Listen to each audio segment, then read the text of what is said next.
So I'm going to show y'all something. Some of these things we've been touching on loosely for the last couple weeks. I like eating some days, things pretty easy, you know. Okay, Ray, you with that? No doubt. For breakfast, lunch, dinner, So let's look at John chapter 6 and verse 44. He's going to kick up to you time. Y'all know we got 3 more days after this one, man. The Lord will. Say, no man can come to me except the Father which hath sent me draw him, and I will raise him up at the last day. It is written in the prophets that they shall be taught of God. Every man that have heard and have learned of the Father come unto me. I figured you would there. Not that any man have seen the Father, save he which is of God. He hath seen the Father. You know, a lot of dudes, I seen a dude the other day talking about we give too much praise to the Lord and that we cutting the Father out. And we not cutting the Father out. I also seen some old Hebrew nigga that these niggas greatly respect talking about a son of God. But we not going to talk about that tonight. We got that coming later on in the week. Lord will our lives. But I mentioned that to mention this. I want y'all to come to Numbers, the 18th chapter and the 1st verse. See, when you've been taught of God, see, there won't be a lot of confusion. See, a lot of these men have not been taught of God, and that's why they are extremely stupid. That's why you hear a lot of diverse teachings and all types of crazy old stuff, because men ain't been taught of God. It was one more thing I wanted to mention to y'all, and I'm going to mention to you as it comes. It was something that we were looking at as far as steroids. I found it quite humorous when we seen it. Numbers 18:1. And Yah said unto Aaron, and thou and thy sons and thy father's house with thee shall bear the iniquity of the sanctuary. Thou and thy sons with thee shall bear the iniquity of your priesthood. And thy brethren also of the tribe of Levi, the tribe of thy father, bring thou with thee, that they may be joined unto thee, and minister unto thee. But thou and thy sons with thee shall minister before the tabernacle of witness. And they shall keep thy charge and the charge of all the tabernacle. Only they shall not come nigh the vessels of the sanctuary and the altar, that neither they nor you also die. And they shall be joined unto thee, and keep the charge of the tabernacle of the congregation, for all the service of the tabernacle. And a stranger shall not come nigh unto you. And you shall keep the charge of the sanctuary and the charge of the altar, that there be no wrath any more upon the children of Israel. And behold, I have taken your brethren the Levites from among the children of Israel. To you they are given as a gift for Yah to do the service of the tabernacle of the congregation. Now, we looked at a lot of stuff when we sit here in this law. So first and foremost, who is Moses speaking to?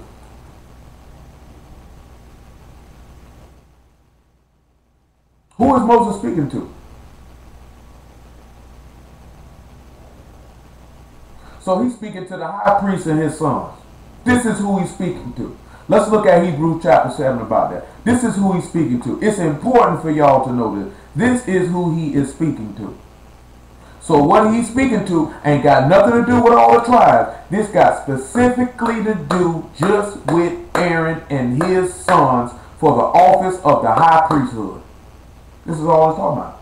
And that he said he would give the Levites, or the children of Levi, as a gift to him to help him do the work. But him and his sons, this is who he's talking to. Hebrews 7. Let's see what we want. By verse 4. I'll make it 1. We'll work our way down. For this Melchizedek, the king of Salem, priest of the Most High God, who met Abraham returning from the slaughter of the kings and blessed him. Well, since we sit back and we referencing Abraham slaughtering these kings, and I promise it'll get us to where we're going to, we might as well go and look at it. Come on to Genesis 14. Because it said the high priest came and met this man after a slaughter. So you know that would say about Abraham? You know that would make Abraham? What do you think that would say about Abraham? It means Abraham was a warrior, he was a killer, he was a soldier. Hello? Yeah. Is who? Oh, Isaiah. It just went in and out real fast. How you doing, bro? It said it came to pass in the days of Amphrael, king of Shinar. Y'all know what Shinar is, right? Y'all know what Shinar is? Let's go back and look at Zechariah chapter 6 real fast. Maybe to jog somebody memory then. That's Babylon. That's Babylon. Ain't that funny that it mentioned that first? Mentioned the king of Babylon first, didn't it? Don't nobody find that interesting, do it? Zechariah 5 and verse 8. We can finish the rest of Zechariah now. In some way or another, we got to work this back into the high priest. Zechariah 5 and about 5, I suppose. Then the angel that talked with me went forth and said unto me, Lift up now thine eyes, and see what this is that go forth. And I said, What is it? He said, This is an ephod that go forth. He said, Moreover, this is their resemblance through all the earth. Anybody remember what an ephod is? Anybody remember what? It's a measurement. So they were weighed out in the balance. He said their resemblance was in the earth. And behold, there was lift up a talent of lead, and this is a woman that sit in the midst of the ephod. And he said, This is wickedness. And he cast it into the midst of the ephod, and cast the weight of lead upon the mouth thereof. Then I lifted up my eyes and looked, and behold, there came out two women, and wind was in their wings, for they had wings like the wings of a stork, and they lifted up the ephod between the earth and heaven. Then said I to the angel that talked with me, Whither do these bear the ephod? And he said unto me, To build a house in the land of Shinar. It shall be established and set there upon our own base. So what you think this is talking about? Anybody? Say he threw the judgment on the woman, threw the ephod, or the measure on the woman, said it was wickedness, cast it right upon the mouth thereof. Then he seen two women that had wind in their wings like a stork, and the judgment or the measure was between earth and heaven. Leah, you ain't getting none. You know he's not gonna give you none. Okay. He's showing you some love this time. You know, Pops will go ahead and do you like this here. You gonna watch, because you ain't eat your own food. Anybody got any idea what it could be? We still hold in Hebrews chapter 7, Numbers 18, and Genesis chapter 14. One way or another, Lord will, it's all going to make some sense. Well, let's look at Revelation 18, since ain't nobody said nothing. I mean, y'all should, if I done told y'all that don't be scared to say something, worrying about being wrong, I don't know what you're scared for. You're going to mess around and be like them niggas on the steroids, your testes going to shrink. That wouldn't happen.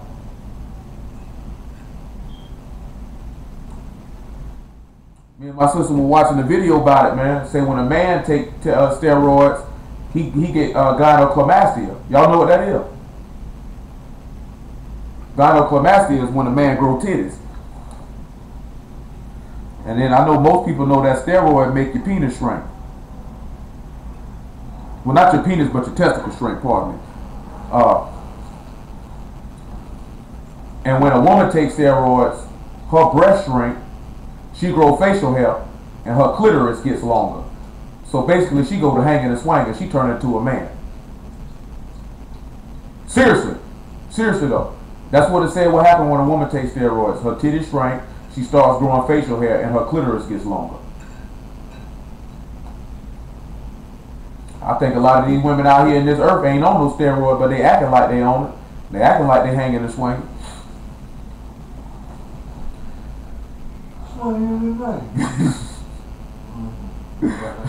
Revelation 18 and 1. I'm gonna tell you, you know, steroids is synthetic testosterone, man. That stuff ain't good to take, man. And say after these things, I saw another angel come down from heaven, having great power, and the earth was lightened with his glory. So we seeing somebody coming down between earth and heaven.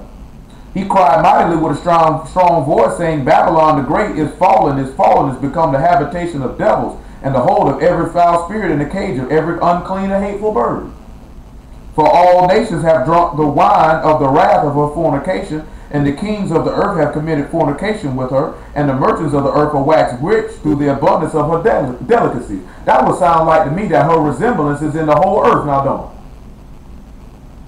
That's what that sounds like, don't it? Because it sat back here in Zechariah and said, we threw the ephod in the midst. And he said, this is wickedness, and cast it down.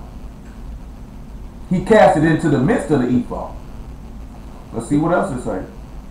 I heard another voice from heaven saying, come out of her, my people, that you be not partakers of her sins, that you receive not of her plagues, for her sins have reached unto heaven, and God have remembered her iniquities. So you see how it said right this here? Say they lift up the ephod between heaven and earth, meaning the measurement or the judgment is in heaven and in earth. He done sat back and look, it's time to take it out. You know, a lot of Hebrews have a lot of contention with verse 4. You got to come out of this hole in all shape, forms, and fashion. Mentally, spiritually, and physically. You got to come out of her. You know, I ran across something again. I know a while back I talked to y'all about a Jezebel spirit, and I seen something else about it. Something that sit there and measured out. And I just want you to hear the last part of it, which I seen. It says that somebody that has a Jezebel spirit fosters a distrust and hatred of men in general. And it don't just have to be just with men in general. It can just be with authority. The way that can fit into a man, because see, somebody that has that mentality is a men hater, and they certainly seek to emasculate a man and divest them of their authority and power over others. And when we look at the whore of Babylon, that's what she coming to do with Yahweh. See, she had that same type of spirit. Want to take over, want to run something, want to make you less than a man and feel like less than a man. But it also says that she is a constant agitation, is terribly aggressive, very determined, callous. Y'all know what somebody is who is callous? Y'all know what a callous individual is? What's a callous individual?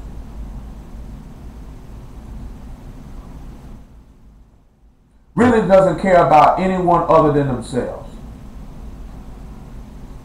You know what I'm talking about? Really don't care about nobody else but themselves, and as long as they get what they want, they don't care about nobody else. I appreciate that. I ain't worried about it for 3-4 months. He said they're controlling, selfish, power hungry, manipulative, unrepentant, and a deceitful and overwhelmingly evil spirit.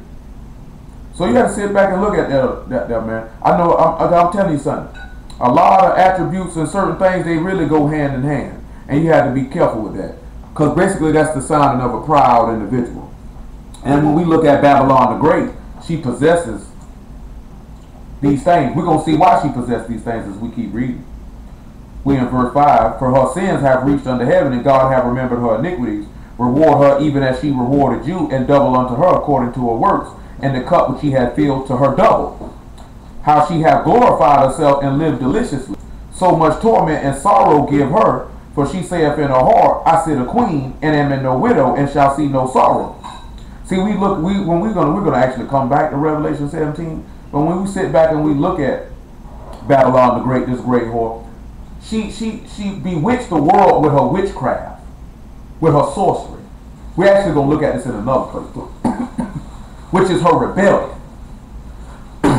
And see, I know that the spirit is excuse me, commonly referred to women, but a man can possess it too. But as you women, you have to catch yourself. You know what I'm saying? You sit back and you look at, and I felt like this before the word. If you're selfish, I know you power hungry, because when you're selfish, you don't care about nobody else but yourself. So I know you desire power, which would mean you would desire control, which means you would use any situation to manipulate people to get what you want. You'll use usually women use emotional ploys, whether it be tears or crying or some type of mental game they like to play with a man to get what they want. I knew this girl, man. I used to met with. She used to always like poke her lip out and make her old pout face and do all this here. And I tell her no all the time. And she tell me, you the only man tell me no. I say it's not hard to tell you no, because I don't want to have sex with you that bad. You know what I'm saying? I done told y'all this before. See, when a man want to have sex with a woman real bad, he'll put up with all types of stuff. You know what I'm saying? Some of y'all know because y'all done it. Or if you've been laying with her and you like the way she freaking you, she been blowing in your booty real good and doing all that old freaky deaky stuff, you don't want to let her go nowhere. She like this here, man, she playing basketball, man, or she can't go nowhere. You walk around here, you just feel like you're on top of the world. I got me a real freak. And you sit back and look at it, but you putting up with all this other junk she doing because you like the sex. That's dumb. That's dumb. Yeah, it's a weak-minded individual. Because no matter what a woman could do, there's just certain things you shouldn't put up with. And if you'll put up with somebody because you have a desire to lay with them, something's wrong with you mentally. You know what I'm saying? You sit back and you look at a woman. Y'all can come back to Genesis 14. And you sit back and you look at a woman. And then she seeks to be manipulative.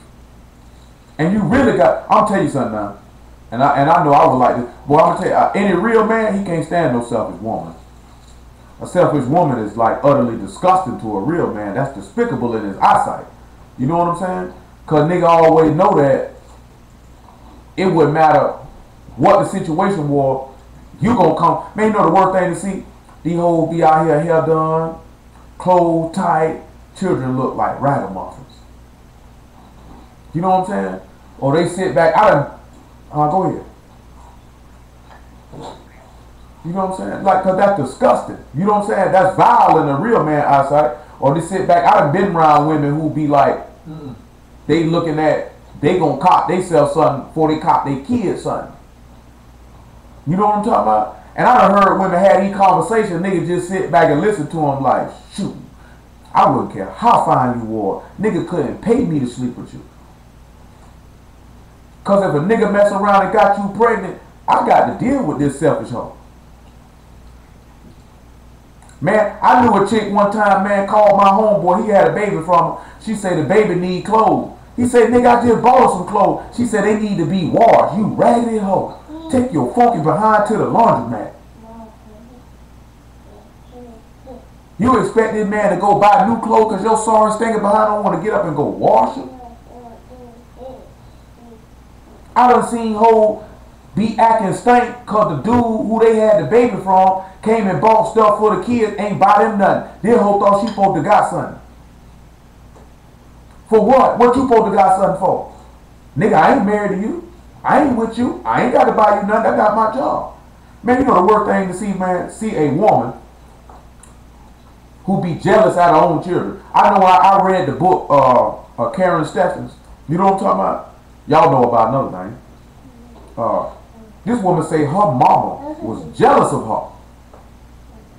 That the attention that the kid that she got was going to her daughter. To the point her daughter get raped and she come and told her you were a hoe, you deserved it. But it's a lot of people, you see it with black people. I know in my experience of where I've seen it more with Caucasians, but black women do it too. You know what I'm talking about? Usually when black women do is, because it usually be one or two ways. Usually black women, especially if they have a son, if he look like they daddy, the hatred they got for their daddy, for his daddy, they take it out on that little boy. You know what I'm talking about? Because every time they look at him, they see him. You know what I'm saying? And it's hard. That's horrible. It's hard for a child to be able to know and decipher that mama really ain't got no problem with you. She got a problem with daddy. You know what I'm talking about? And then you'll have the reverse is a woman will love her son more if she really loved his daddy and he looked like him. It's just side. Yeah. Boys in the Hood. Boys in the Hood. Yeah. You know what I'm saying? When you look at Ricky, Mom Duke loved Ricky more and hated Doughboy because Doughboy looked like his dad. A lot of black women do that, don't even realize it. And don't think that the other siblings don't sit back and see that, because you seen in Boys in the Hood, Doughboy knew. He said, what you hit me for? What you hit me for? You know what I'm talking about? And he rolled for it, brother. He had it brother black. But Mom Dukes ain't care nothing about that though. You know what I'm talking about? I've more seen the reverse, which is they look like their daddy and they hated the daddy and they took that out on the little boy. That's what I've seen more than anything. I haven't seen that often with they look like the daddy, they love the daddy, and just overly love the son. You see a lot of these women now talking about they call their son sexy. That's all this type of stuff. That's niggas not your boyfriend. Oh, you lonely. You got some issues. I just seen a girl the other day talking about my daughter thinks she fine. That girl 5. Those type of words shouldn't even be coming out of her mouth. You supposed to turn around and slap her. You ain't fine. I'm finna finally tune your behind. But it just go to show the mentality of people. I mentioned all this here because that's the mentality of Babylon the Great, though. You know what I'm talking about? She has that Jezebel mind. I'm going to manipulate people through the sorceries of rebellion. I'm proud because ain't nobody can touch me. You know what I'm talking about? I'm controlling. I'm self. Long as it benefit me, I'm telling you, if you got a selfish mind, you need to get that up out of you. Because we see what happened in Babylon. It's going to be destroyed. So if Babylon got this same mind and you got it, what's going to happen to you? If Babylon is manipulative and you manipulative, what's going to happen to you? Look at America. She's overly aggressive, isn't she? What you think gonna happen to her? And if you got, we had to look at all this stuff. You know what I'm talking about? All things may not be mutually exclusive to everybody. It might just be one thing in it. But whatever it is, you got to get rid of it because it's dangerous. You know what I'm talking about? I'm gonna tell you something, man. I mean, before we read the Genesis 14 again, it's something I heard Scarface saying on a record, man, a long time ago. That's real talk. He said, whatever happened to the women like mama that could feed the family all love and $10? Most of these young girls out here, they don't want to do all that. Most of them caught up bit, let me get what I want. You know what I'm talking about? But when you look at older women, they made extreme sacrifices for their children. That's whether the fathers was in the household or not. You know what I'm talking about? I'm gonna tell y'all something, man, and you know, Brother Sean old enough to tell you. When you ain't got no kids, it might not really apply to you. But when you do though, sometimes you might have to do things you don't necessarily want to do because you got mouth to feed. You know what I'm talking about? You might have stuff, you know what, I really want to do this. But situations and circumstances arise, you might not be able to do that, you can be able to drop. I give my brother-in-law credit, it was stuff he wanted to do, Leah came, he dropped it. I say I can't continue to pursue this. If I do, my child might suffer. I can't allow my child to suffer. Now, I might suffer working jobs I don't particularly care to work, but so be it. I want to be hanging and swinging. That will come along with it. You know, our people... Huh? Swinging in bed. You know what I'm saying? But I mean, I'm just being honest though. You see, when we sit back as adults, don't nobody really tell us that though. Or really let that be known. Man, look here, man. You grown. You might have to do, I guarantee you, it's millions upon millions of people who work in jobs in this country, not because this is what they desire to do, because they got bills to pay and mouth to feed. You know what I'm saying? Ain't got nothing to do with all that stuff. It's a lot of dudes out here selling dope, not because they want to sell dope, because I got mouth to feed. Like I told you, I was looking at that Underground Inc. dude say we went to selling drugs and selling knockoffs because we got mouth to feed. We figured, hey man, this will keep us out of prison. Niggas selling bootleg DVDs and all that because they got mouth to feed. People want all type of stuff, real truth be told, because they got mouth to feed. You know, if you blessed to be able to do what you like to do and enjoy to do, thank the Lord. But sometimes you might not be able to do that. Genesis 14:1. It came to pass in the days of Meramphel, king of Shinar, Ararok, king of Elasar, Cherodalamer, king of Elam, and Tidal, king of nations. These made war with Barak, king of Sodom, and with Bershah, king of Gomorrah, and with Shinar, king of Adamah, and with Shemebar, king of Zebion, and King Bela, which is Zohar. And these were joined together in the vale of Siddim, which is the Salt Sea. 12 years they served Cherodamar, and the 13th year they rebelled. And the 14th year came Cherodamar and the kings that were with him, and smote the Raphaims and Ashtaroth, and Karnaim, and Zizims, and Ham, and the Emims, and Shabbai, and Keritham, and the Horites in their Mount Seir, under El Paran, which is by the wilderness. And they returned and came to En Misphat, which is Kadesh, and smote all the country of the Amalekites, and also the Amorites, that dwelt in Hazon Tamar. And there went out King Sodom, and king of Gomorrah, and the king of Adamah, the king of Zebulun, the king of Bela, the same as Zohar. And they joined battle with them in the vale of Siddim. with Chaldamar the king of Elam, and with Tidal king of the nations, and with Amraphel king of Shinar, and with Arioch king of Elisar, 4 kings with 5. And the vale of Siddim were full of slime pits, and the kings of Sodom and Gomorrah fled and fell there, and they that remained fled to the mountain. They took all the goods of Sodom and Gomorrah and all their victuals, and went their way. And they took Lot, Abram's brother's son, who dwelt in Sodom, and his goods, and departed.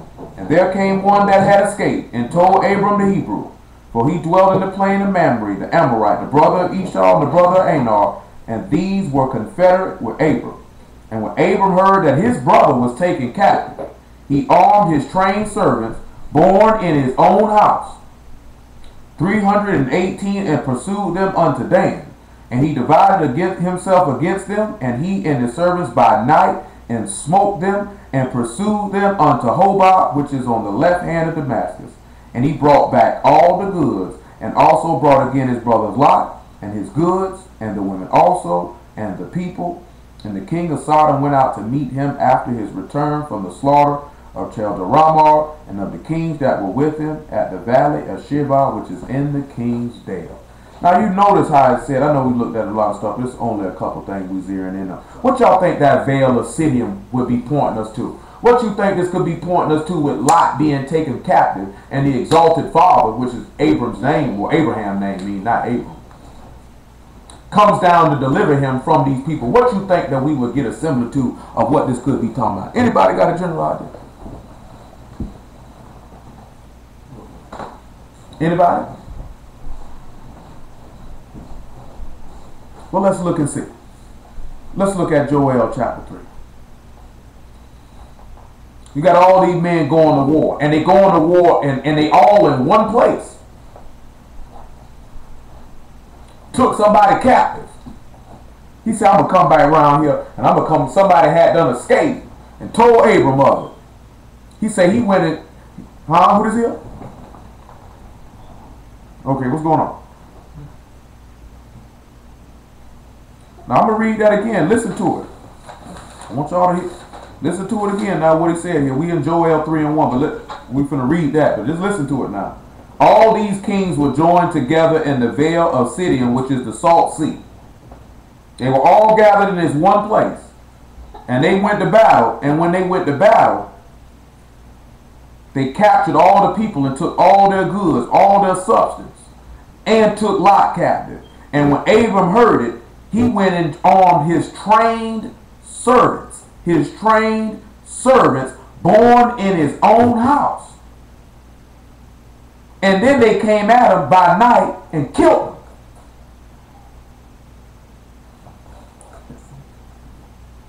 Keep it in mind. Joel 3 and 1.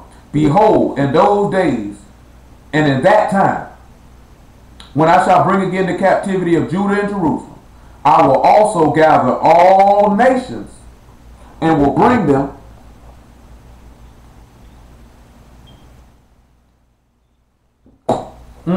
Yeah, show you right. He said, I'll also gather all nations and bring them down into the valley of Jehoshaphat. Hold on, go. You got a lot of noise going on. Somebody got a lot of noise going on. I think that's you.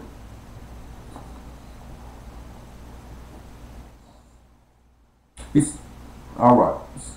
He said, I will also gather all nations and will bring them down into the valley of Jehoshaphat and will plead with them there for my people and for my heritage, Israel, whom they have scattered among the nations and parted my land. And they have cast lots for my people. Hey, man, somebody having a miscellaneous conversation. Mute your phone. We don't want to hear that. If this ain't that important to you, go and get off the phone.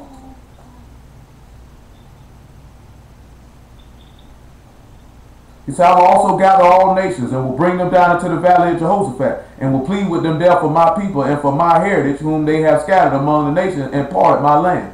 And they have cast lots for my people and have given a boy for a harlot and sold a girl for wine that they might drink. Yea, what have you to do with me, O Tyre and Zidon, and all the coast of Palestine? Will you render me a recompense? And if you recompense me, swiftly and speedily will I return your recompense upon your own head. because you have taken my silver and my gold, and have carried into your temple my goodly and pleasant things. The children also of Judah and the children of Jerusalem have you sold unto the Grecians, that you might remove them far from their border.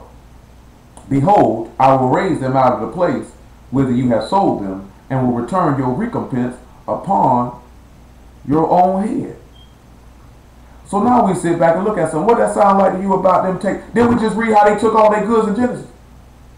Now he just sat back and said these people did the same thing and took his people captive. Just like what happened with Lot. Now what you think happened when we left up out of Jerusalem, when the Lord told you they were going to conquer Jerusalem round about and you would be taken captive into all nations? Even when we look, they took all our goods. And guess what? Just like they did with the Lord. They took him captive. They took all his goods too, didn't they? Sat back, let me get some of this, and let me get some of that, and let me get some of this, and let me get some of that. And guess what he going And guess what they gonna have to do? What they gonna have to do? Is he gonna have to do them when he come back? Is he gonna do them like Stewart? What the Stewards have? My money. Where's my money? He said, where's my money? My money, man. Don't make a fool of me, bro. It's how it happens. It's how it happens, man. It's how it happens. You know what I'm talking about? He just said he gonna do the same thing. It's how it happens. Fake mustaches. Y'all say how much you pay for that fit? $2.99. Bah! Where's my money? But when we sit back and we look at the Lord, though, he just said, if you recompense me, should I not recompense you?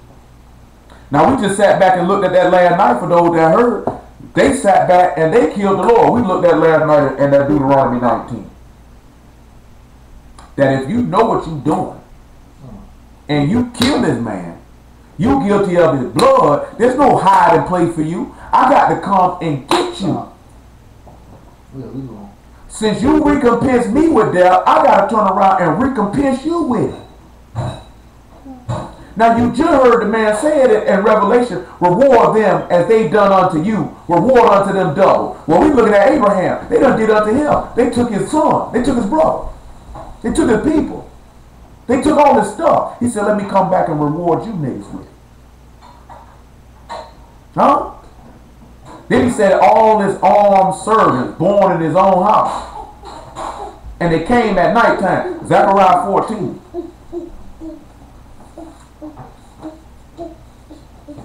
It only makes sense since the Lord was killed by a thief in the night. He gonna come like a thief in the night. I'm lying in wait. I'm just waiting. He said if you would have watched, the strong man wouldn't have came in and broke into your house. You would have known when he would come. See, a lot of y'all don't know when the man coming. Zechariah 14:5. Make it 4. And his feet shall stand. Matter of fact, make it 3. We just look at verse 1. This is what he say. Behold, the day of Yah come, and thy spoil shall be divided in the midst of thee. We sit back looking at Abraham had a spoil, he divided it.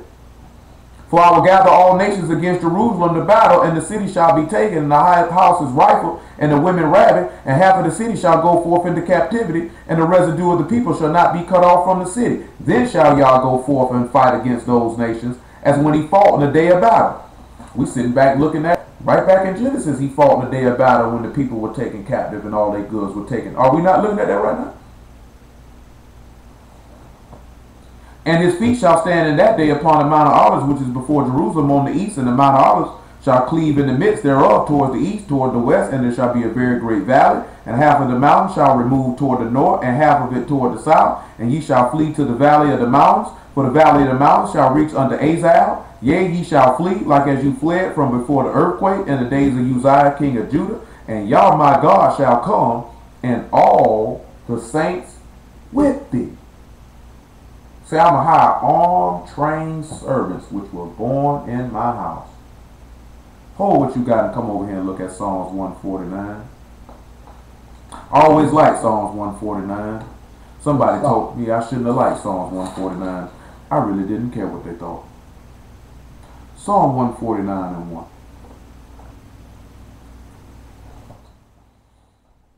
Praise ye Yah. Sing unto Yah a new song, and his praise in the congregation of the saints. Let Yisrael rejoice in him that made him. Let the children of Zion be joyful in their king. So let's look at verse 2. Did Israel rejoice in him that made him? Didn't Yahshua rejoice in the Father when he made him the Son of God? Wasn't the apostles joyful when they seen him? Because they the children of Zion, or the sons of Zion. They were born of him. Let them praise his name in the dance. Let them sing praises unto him with the timbrel and harp. For Yah take pleasure in his people. He will beautify the meek with salvation. See, we look at Abraham. Abraham was a humble man. He humbled himself under the hand of God. You know, Romans chapter 4 tells how Abraham did not stagger at the promise of God through unbelief, but was strong in faith, and was persuaded that him that was promised was able to perform. So therefore he beautified him with salvation. As forth as when he went up against these kings, he destroyed them. When we look at Yahshua, he beautified him with salvation when he rose him from the dead. We read last night in the sermon last night, talking about that God will exalt you when you humble yourself under his mighty hand. When you could come up under the rule of his authority and come up under the word and actually become a son who serves his father, that he might come and discern between him who served Yah and him who served not. And then you would be beautified with salvation in the last day. See, a lot of people not going to be beautified with salvation in the last day because you're not meek. You want to give off the appearance of being meek, but you still want to do what you want to do. You know you ain't got no business cussing. You still cuss. I know some of y'all, I done said it to some of you individually, some of y'all be posting stuff, it be cuss words in it. Y'all post stuff, don't even look at the stuff before you even put it up there. Don't y'all realize if you claim this way, man, don't you know everybody be watching what you're doing? People on your job, people you go to school with, people you around, niggas on the internet. A lot of y'all don't even pay attention to nothing you be doing. Just do stuff. That's a complete sign of immaturity. How you gonna sit here and hear the word and don't take no root in your thought process the way you look at stuff and be like, you know what? That wouldn't be meat for me to even mess with that. But hey man, do what you want to do. Let the saints be joyful in glory. Let them sing aloud upon their beds. Let the high praises of God be in their mouth and a two-edged sword in their hand, to execute vengeance upon the heathen and punishments upon the people, to bind their kings with chains and their nobles with fetters of iron, to execute upon them the judgment written. This honor have all his saints, praise ye Yah. Now we sit back and look at Abraham. Ain't that what they went and did and executed vengeance upon these people for what they did to his people? Because you sit back and you look at, they took Lot captive and one escaped. So you know there had to have been people who were killed, right? I want you to keep holding Zechariah 14 and come back to Revelation 18. Maybe we'll get to this thing, what we're dealing with the priesthood, if the Lord permits. But I had it in my mind to talk to y'all about this here with Abraham and fighting this battle. Because Lord will, a lot of the stuff we're going to be looking at this week is going to pertain to Abraham. Just like what we dealt with last week about looking unto Abraham your father. You got to have some sort of resemblance and similar to Abraham, because Yahshua did that to show forth he was a son of Abraham. That's why I say it behooved him that he be made like unto his brethren, that he took not on the nature of angels, but the seed of Abraham. A lot of y'all want to be Abraham's seed, but you don't show behavior becoming that. That's one of the things I mentioned to them brothers when they were going back and forth about that tithing thing. See, that's how we go ahead and we just kill all that, because it's not about the tithe. It's about if Abraham did this, just like we told you last week, if Abraham did this, and you say you the seed of Abraham, why are you not showing the similitude of the behavior of this man? If Abraham believed Yah, and he counted to him for righteousness, why you don't believe Yah? Because Abraham did. When he told Abraham, get from your father's house and amongst your brethren and go to the place which ye shall choose, if the Lord put it in your mind to do it, why you won't do it? If you the seed of Abraham. If you the seed of Abraham, why you not keeping justice and judgment in the way of Yah and teaching that to your household? Because that's what Abraham did. If you to see the Abraham, why you ain't married to one woman and one woman alone and wouldn't remarry till that woman died? That's what Abraham did. That's what we looking at. Not just one thing. Because we using that one thing to show them y'all so focused on you don't want to do this. But we looking at we got to be like Abraham. He the father of the faith. Yahshua came and did it. Even Yahshua himself gonna give up a tithe. When he give up the 144,000, he come back, he'll know my offering. Even he paying tithes. Ain't that something? Because then we read the law a while back, he said don't delay to offer your first right fruit. First right fruit is tithe, ain't it? You got to give that to him. And what Yahshua come and do when he get back? I'm going to offer up 144,000. It's my first right fruit. You got the Lord paying tithe. He giving the Father his portion. And he coming up on tabernacle. So guess what that means? He ain't coming empty. Oh, man. You never thought about it like that, did you? The law stayed on tabernacles. You can't come up empty, right? Hold on. Deuteronomy 16. I think somebody think I'm just talking. You follow? You feel me, right? No, I'm here. Okay, talk to him. We here? Okay, my nigga. I know that I like him for some reason. Besides the fact he used to go to the gym with me, he don't go no more. Deuteronomy 16 and 14. Make it 13. Deuteronomy 16 and 13. He said, thou shalt observe the feast of tabernacle 7 days, after thou hast gathered in thy corn and thy wine. This man say, you'll keep this feast 7 days after you get your corn and your wine. Well, let's look over here in Malachi chapter 3 and let's see something. Hold Deuteronomy 16. Hold Zechariah 14. Revelation 18. We'll get there if the Lord permits. I thank the Lord.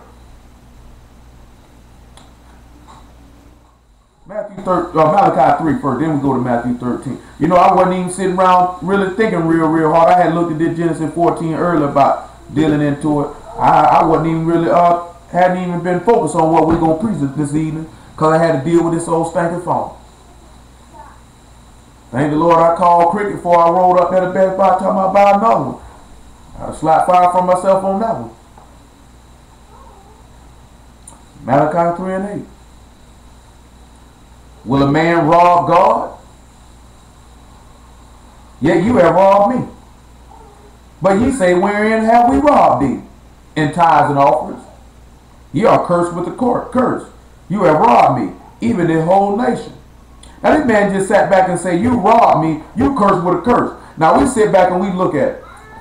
We know the Christian church used that as an intimidation factor to get people to give their money. How many of y'all sat in the Christian church and heard a man tell you that? I've never heard it told to me directly, but I know some of y'all probably heard that, been told that before. How many of y'all had a pastor tell y'all that? Preach that to y'all. I'm talking about, I know they come with, I'm talking about how many of y'all was sitting in a church and the man said that while you were sitting there present. Ray said he had. Any of y'all actually was sitting in the church and the man told y'all that? Yeah, that's what I mean. Shoot, if you were sitting in there, he was telling you. You know what I'm saying? See, they use that as an intimidation factor to get you to get. Let's sit back and look at it. A tithe is a tenth. If you don't pay your tenth, this nigga ain't got no business sitting the plate round 5, 6, 7 times. So you mean to tell me I got to pay the tenth 4 times? 5 times? 6 times? You know Mace did. You know Mace did that. They say they put some money in that basket and they got back to Mace and Mace say he gave it back. Say, nigga, I can't do nothing with this. You bastard. You bastard. You should be a millionaire for rapping. You bastard. But when he's sitting there talking about the people robbed him, now truth be told, how do we rob God? We didn't keep his covenant. See, we wanted to take all the benefits of the covenant. All the benefits. See, let's look at Romans chapter 9 and look at the thing we were stealing from this man. Or called ourselves stealing from this man anyway. Because you can't take nothing from God. He told you in Psalms, he said, nigga, if I were hungry, I wouldn't tell you. Nigga, I don't want your bulls and your goats, nigga. You sit back and look at, man, the Lord don't want none of that stuff. That's just part of your service to him. It's not because he want it or have a need for it. He said, if I were hungry, I wouldn't tell you. Romans 9 and 4. He said, who are Israelites, to whom pertain the adoption? So you wanted to become the chosen people, but you were bucking God, so that means you were robbing him because you were professing it with your mouth, but your actions you were denying him. And the glory, because that's all you want. And the covenants, and the giving of the law, and the service of God, and the promises. So when we were sitting back looking at, well, how that go to tithes and offering? Because you already know. Romans 12 and 2. Present yourself as a living sacrifice. This is your reasonable service. That's supposed to be in your offering. You're supposed to be offering yourself. So when he say you curse with a curse, what's the curse? Death. Death. Back to Malachi 3. He said, you robbed me, even the whole nation. He told you in the law. He said, man, this people here been bucking me since I known them. This is a stiff-necked people. We were stealing from the man. What we did, cried out for manna, steady bucking. Cried out for quail, steady bucking. Cried out for water, steady bucking. Robbing the man. And we still doing it right now. Because you want the word. You want clothing. You want shelter. You want food. You want a job. You want all that. But yet you won't offer yourself. You won't take up your cross and deny yourself and present that offering. Verse 10 of Malachi chapter 3. He said, bring ye all the tithes into the storehouse, that there may be meat in my house.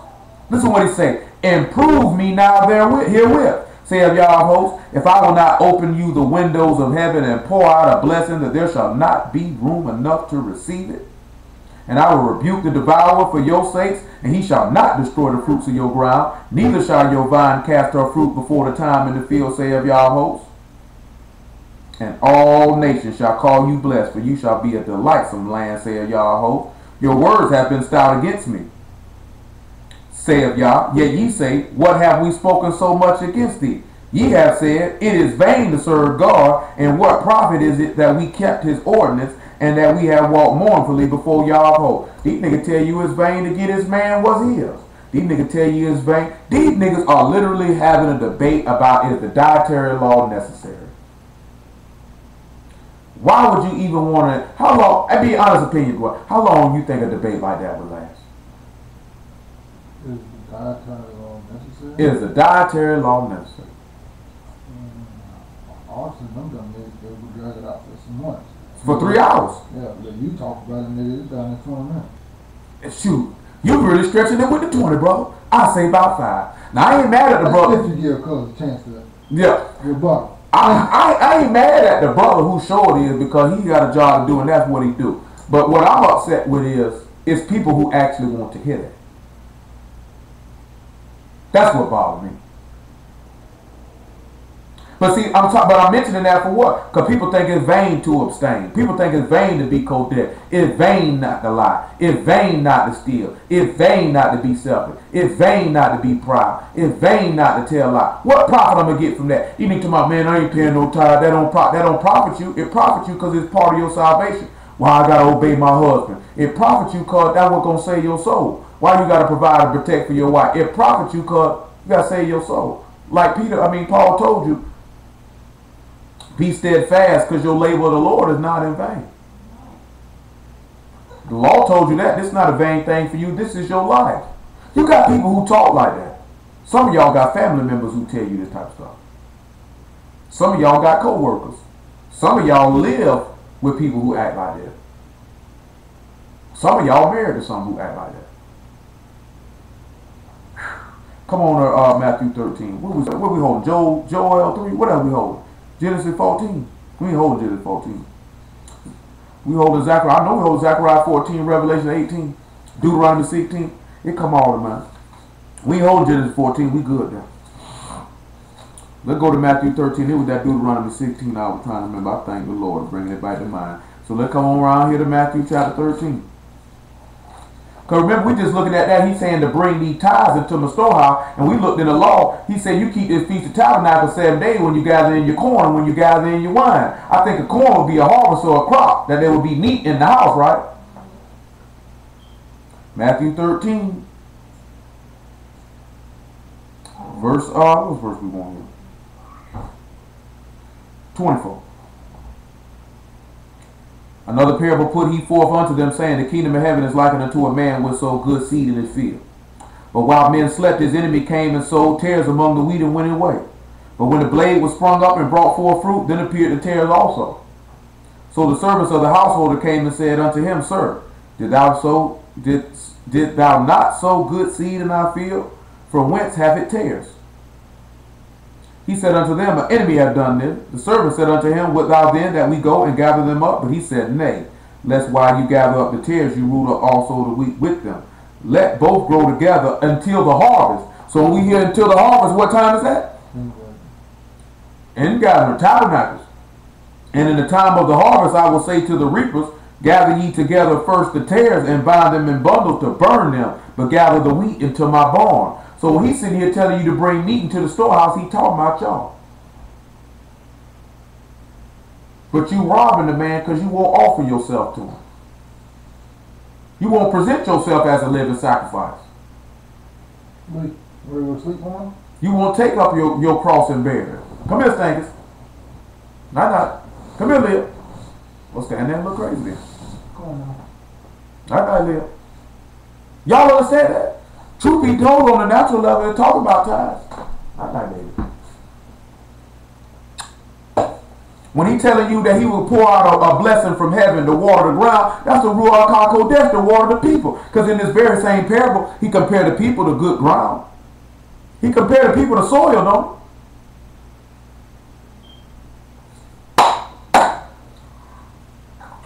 But some of these niggas will say we Hebrew Christians. We just Jews.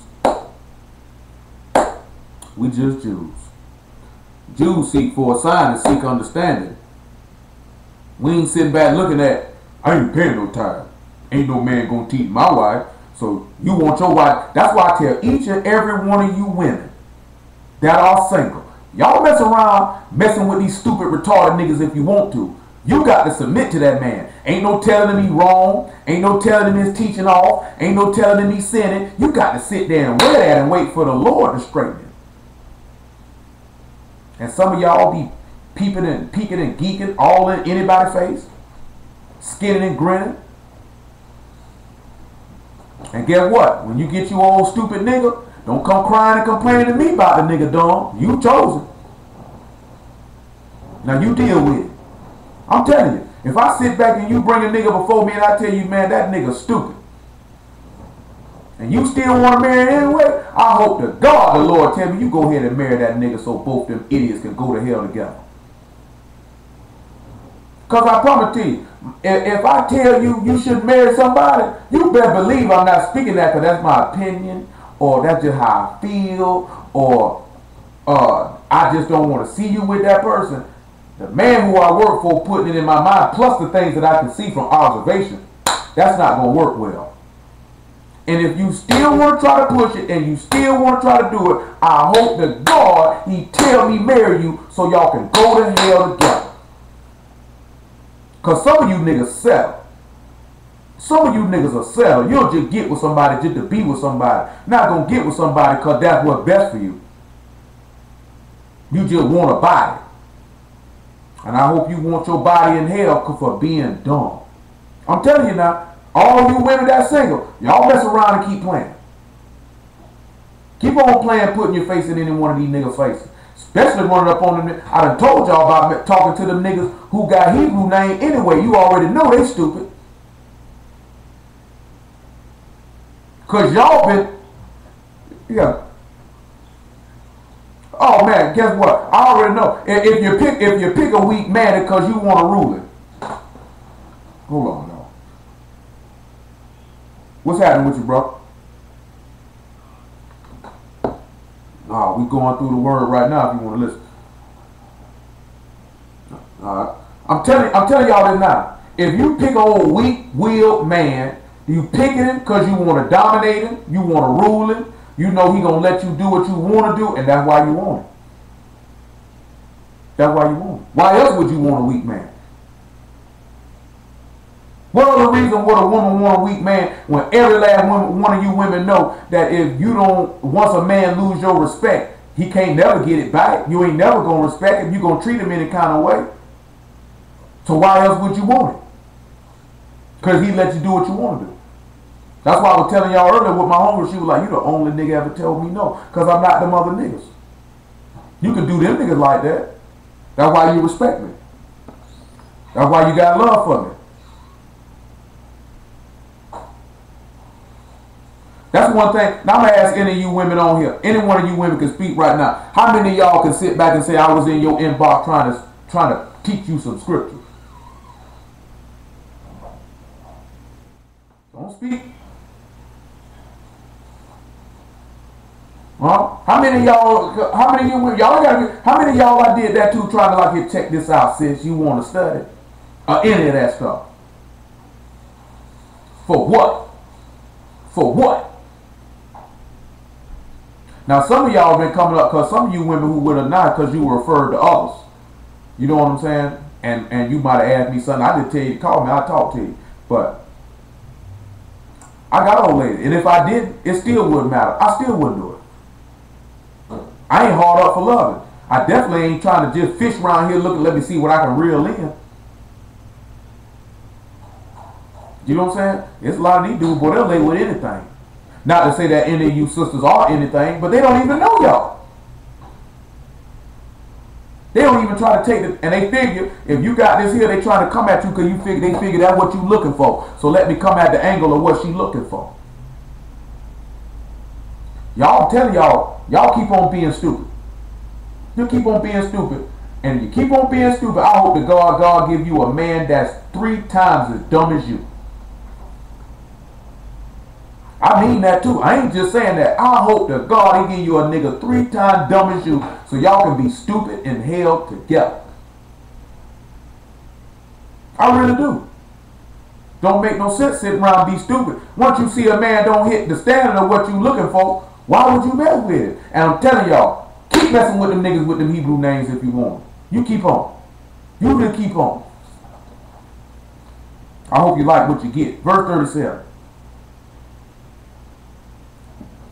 He answered and said unto them, this is Matthew 13, he that sowed the good seed is the Son of Man, the field of the world. The good seed are the children of the kingdom, but the tares are the children of the wicked one. The enemy that sowed them is the devil. The harvest is the end of the world. The reapers are the angels. As therefore the tares are gathered and burnt in the fire, so shall it be in the end of the world.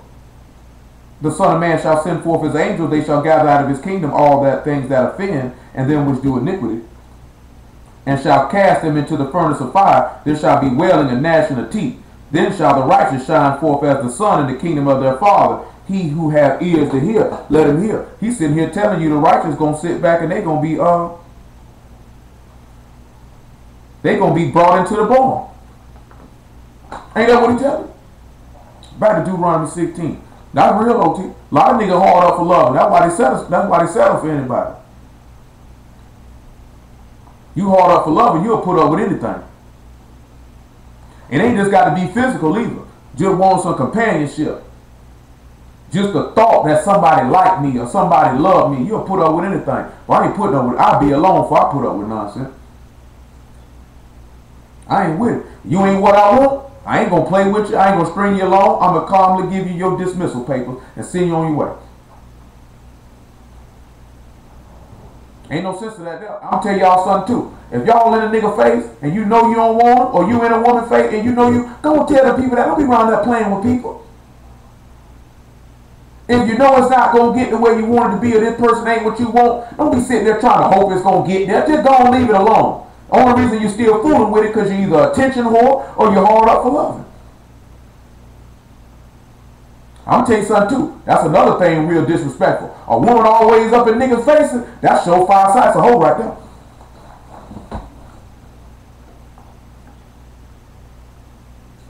You ain't got to even be in the word to know that there. Nigga sit back and look like what that hoe be in every nigga face. Oh, she around here peeking and geeking. Nigga bring her banging her up. She just don't want nobody to know she banging her up. Oh, I watch that stuff, man. I don't believe in that stuff. Ain't no woman of respect always be in nigga faces. We already know if a woman seeking too much attention, she got low self-esteem. You need to sit down somewhere and work that out.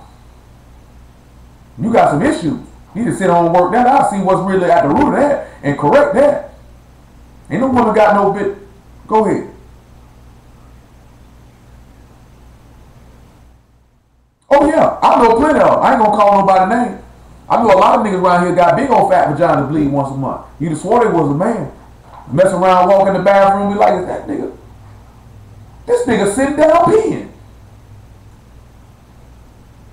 You know what they call him in prison?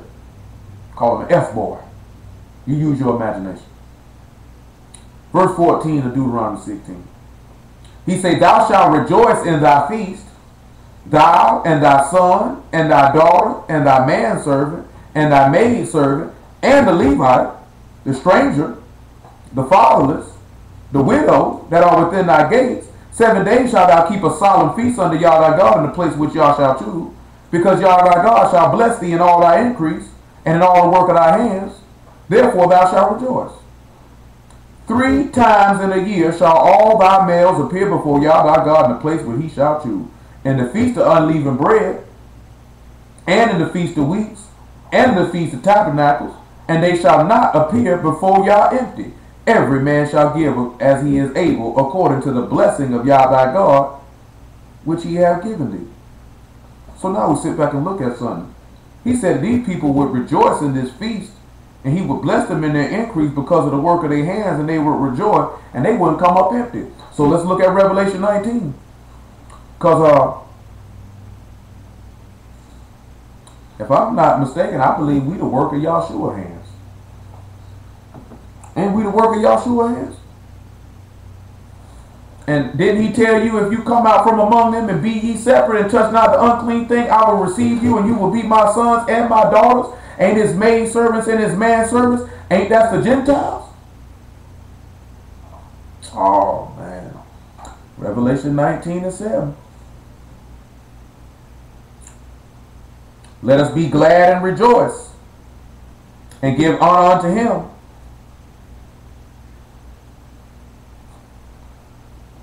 For the marriage of the Lamb is come, and his wife hath made herself ready.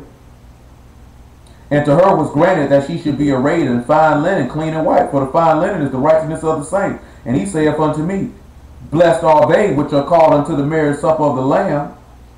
And he saith unto them, unto me, these are the true sayings of God. And I fell at his feet to worship him. And he said unto me, see thou do it not. I am thy fellow servant, and of thy brethren that have the testimony of Yahshua worship God.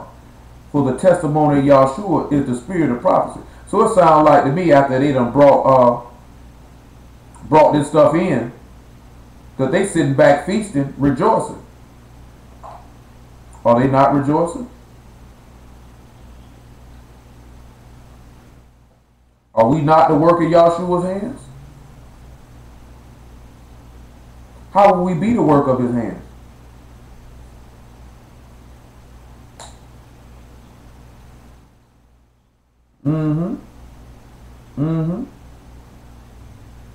You know, Yahshua labored with travail that we might, that the Messiah. See, Paul told about it. Let me find what it is, what I want. I think it's Timothy.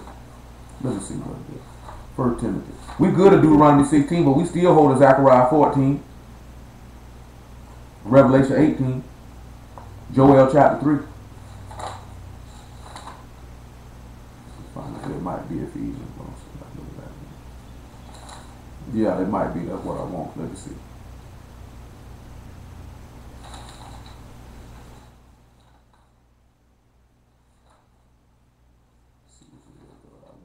I just was looking at this the other day. Because we know in Romans chapter 8, Paul made mention of something. And we're going to look at some of this week. About being conformed into the image of his son.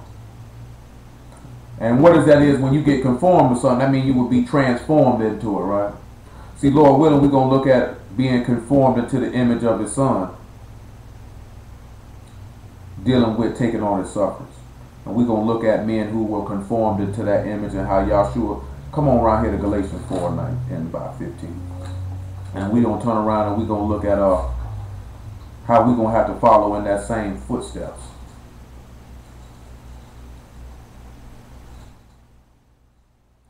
Look, 4 and 15 is what we're looking for.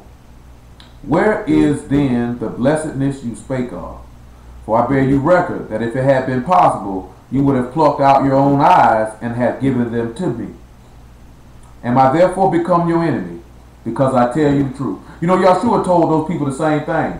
If I tell you the truth, why you don't believe me? See, a lot of times people get upset with you because you tell them the truth. A lot of you niggas don't like nobody tell you the truth.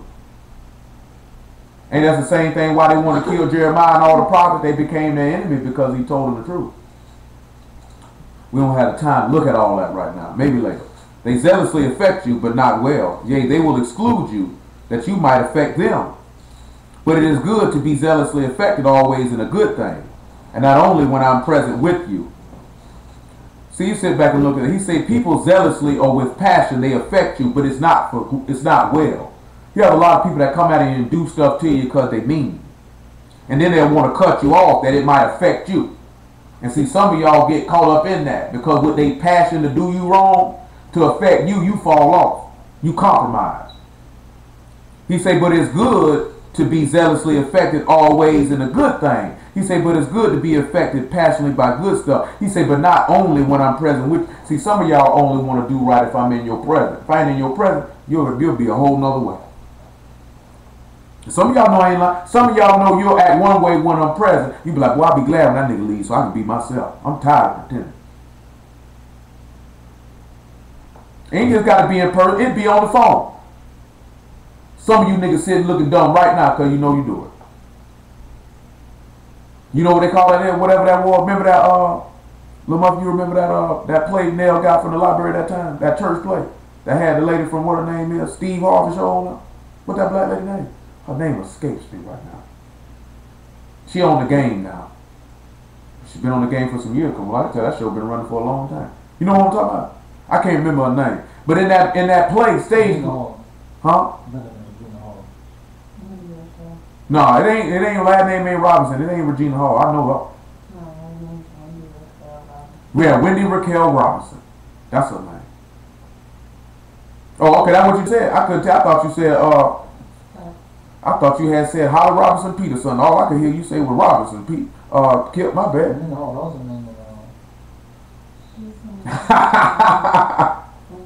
My bad. I apologize. But. In that movie, she said that they had a church face. Well, not a movie, it was actually a stage play. Said she had a church face. You sit back and look at it, a lot of people have a quote-unquote church face. You have a particular way where you act when you dealing with people who supposed to be walking with the Lord like you is. But when you get from around them people, you take that church face off.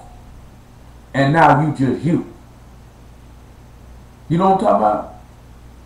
And you know the worst part is a lot of people, I don't care if it's Hebrews or in Sunday church, they don't think that the preacher is wise enough to discern that this nigga be pump faking nigga, cause I know you don't act like that when I ain't around. You can tell when somebody just act a particular way when you around. Some of y'all don't even got to be with the word. You be like, nigga, you don't act like that when I ain't around.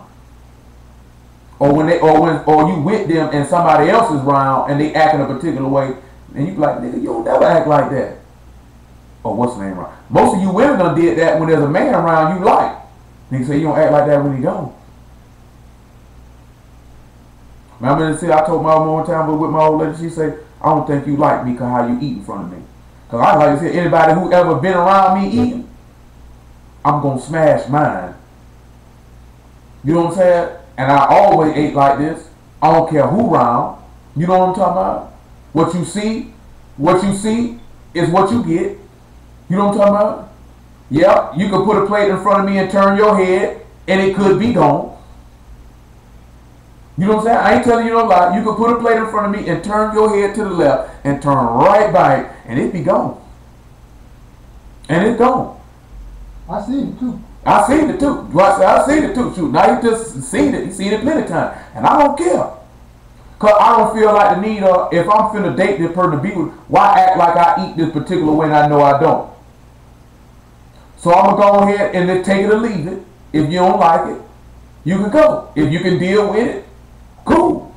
If it don't bother you, cool. Because if I'm around you, don't be trying to sit around me trying to act like, shoot, I sure am hungry, but I don't want him to think like it. But you better smash him, because guess what I'm going to do? You going to eat that? Might stick my hand in your plate and take him. Little mother know. You know what I'm talking about? Don't make me get old school with it. Stick my finger in my mouth. You gonna eat and then put my finger in the food like the kid do in elementary school. You gonna eat that? My turn. You say my turn. I'm for real though. But because you know women like to do that stuff. They go out with somebody for the first couple of times. They want to eat all dainty. Go ahead and crash in. Eat how you always eat. Only thing, yeah, you know what I'm saying? If there's one thing a woman should never do, don't fall around me, man. Take that stuff around the corner. Don't do all that stuff, man. You know what I'm saying? I might have let a belt slide. You around here pooting around a nigga? Don't come around me, man.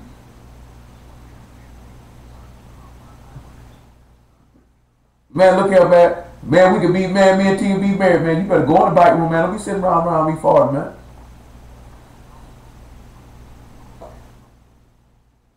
I ain't gonna lie. I ain't gonna lie. Oh, I know. Hey, go there. I know she gonna let it go anywhere after a while. But guess what? I feel like farting. I'm gonna let that thing go right then. I ain't going nowhere. I just feel.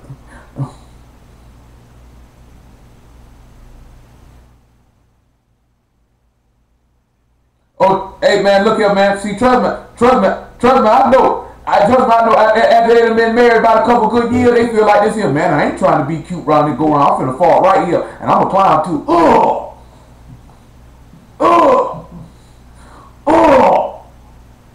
Hey, I'm gonna tell y'all no lie, man. T can speak on it. It was hilarious too. We was in Walmart. Old Asian dude walked past, and he farted. You know what I'm talking about? And he looked around to see if we noticed. And it wasn't that because he farted. It because it sounded moist. It was one of them, you need to check your drawers, boy.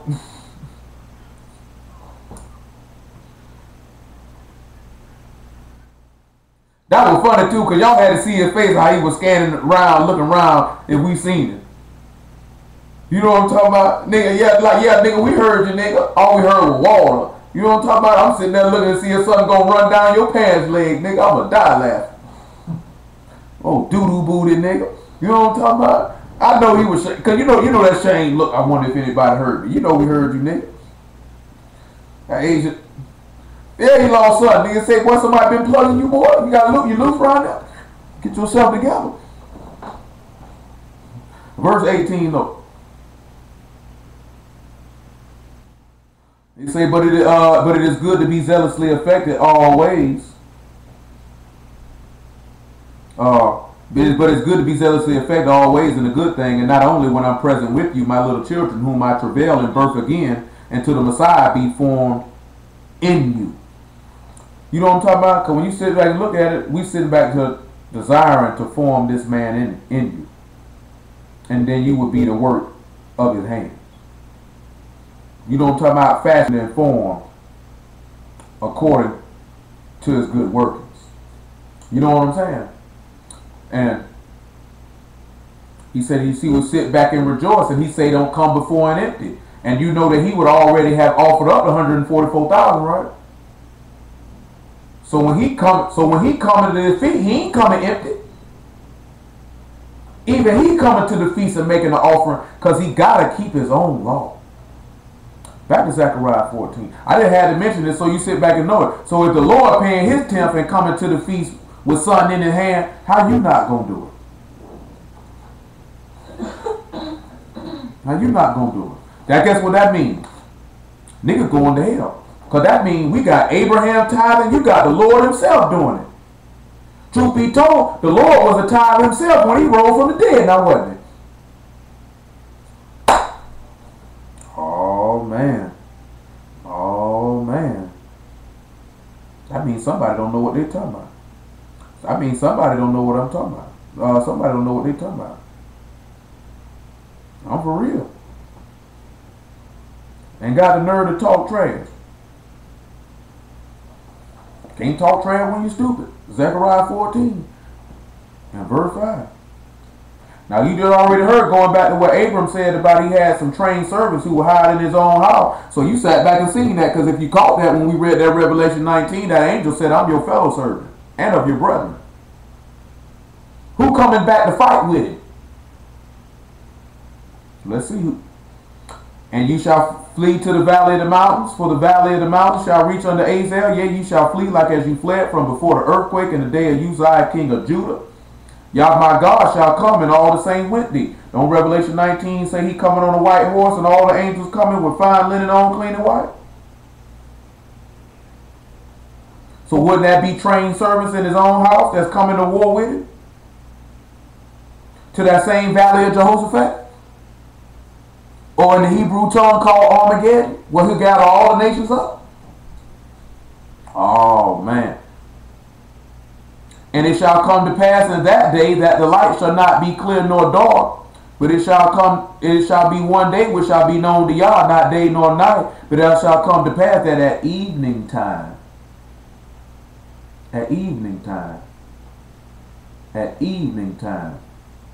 it shall be light. Because it said they came at nighttime, then let's go back and look at Genesis 4. Because I don't know what time it said Abraham came to come smash these people. You see how Abraham is doing this here? So Yahshua got to be the seed of Abraham because he's doing what Abraham did. Abraham came at nighttime with trained servant to smash some people. Genesis 14 and 14. But you know we ain't nothing but some Hebrew Christians, y'all. We teach the law but teach against it at the same time. We just some Hebrew Christians, y'all. That's what they call it.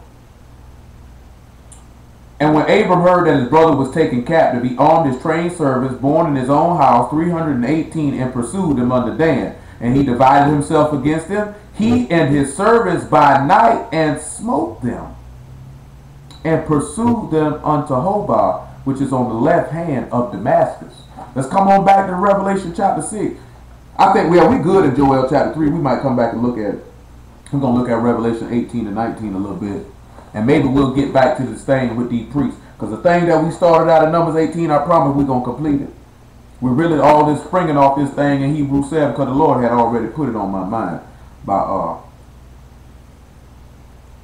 this war with Abraham. But you can see this war with Abraham is a similar to when Yahshua come to fight these people in.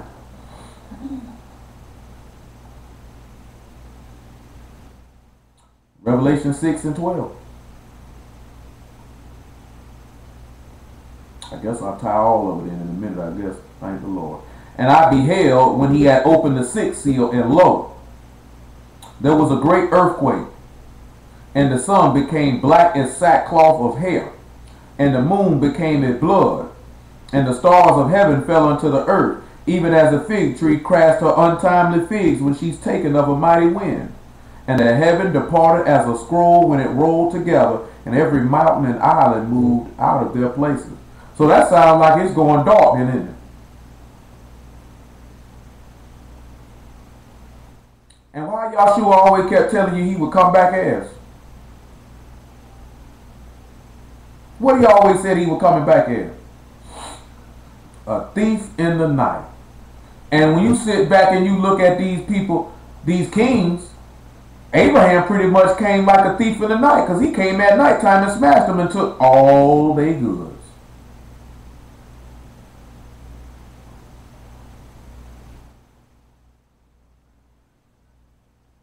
Call you what? All the time. And when we sit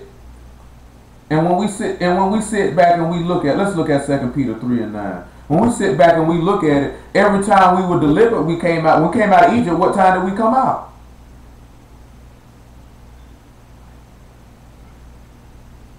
We'll go back and look at that too. And when we came out at night, didn't he smash these people and take off? Guess what? He showed the same similitude because them people died in the valley. Only difference is with the Red Sea.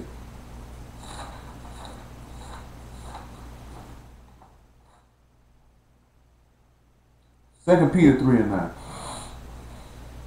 The Lord is not slack concerning his promise, as some men count slackness, but is long suffering to us ward, not willing that any should perish, but all should come to repentance. But the day of the Lord will come as a thief in the night, in which the heavens shall pass away with great noise, and the elements shall melt with fervent heat.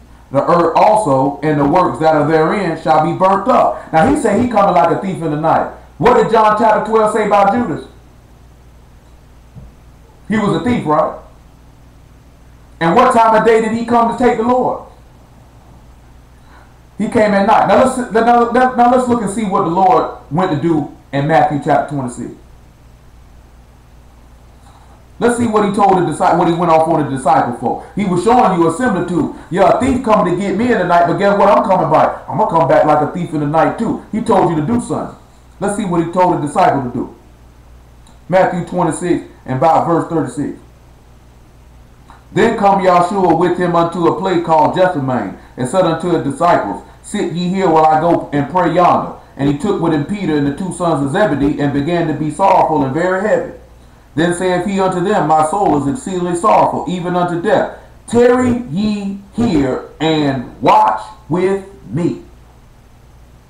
And he went a little further, and fell on his face, and prayed, saying, O my Father, if it be possible, let this cup pass from me. Nevertheless, not as I will, but as thou wilt. And he come unto the disciples, and find them asleep, and saith unto Peter, What? Could you not watch with me 1 hour? And look what he told him. Watch and pray, that you enter not into temptation.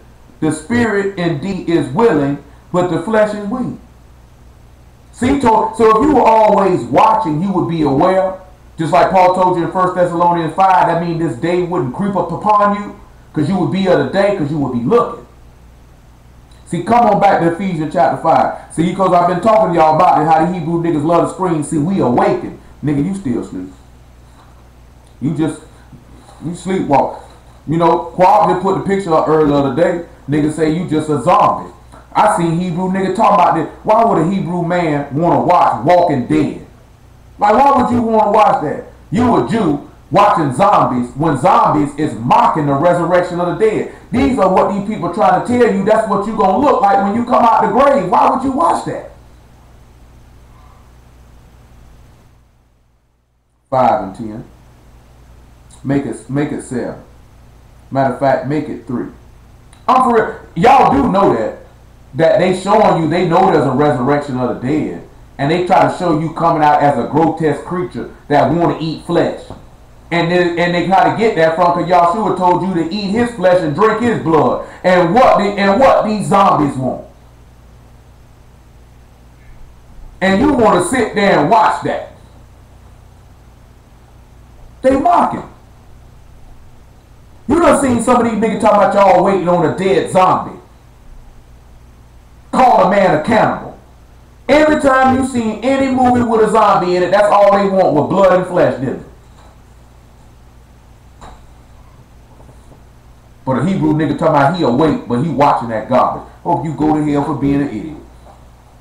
He say, but fornication and all uncleanness or covetousness, let it not be once named amongst you as become saints. Neither filthiness, nor foolish talking, nor jesting, which are not convenient, but rather giving of thanks. For this ye know, that no whoremonger or unclean person, he just got you right there. That's sin. If you commit sin, you're unclean. Nor covetous, who is an idolater, have any inheritance in the kingdom of the Messiah and of God. Let no man deceive you with vain words, because of these things come the wrath of God upon the children of disobedience. Be not ye therefore partakers with them.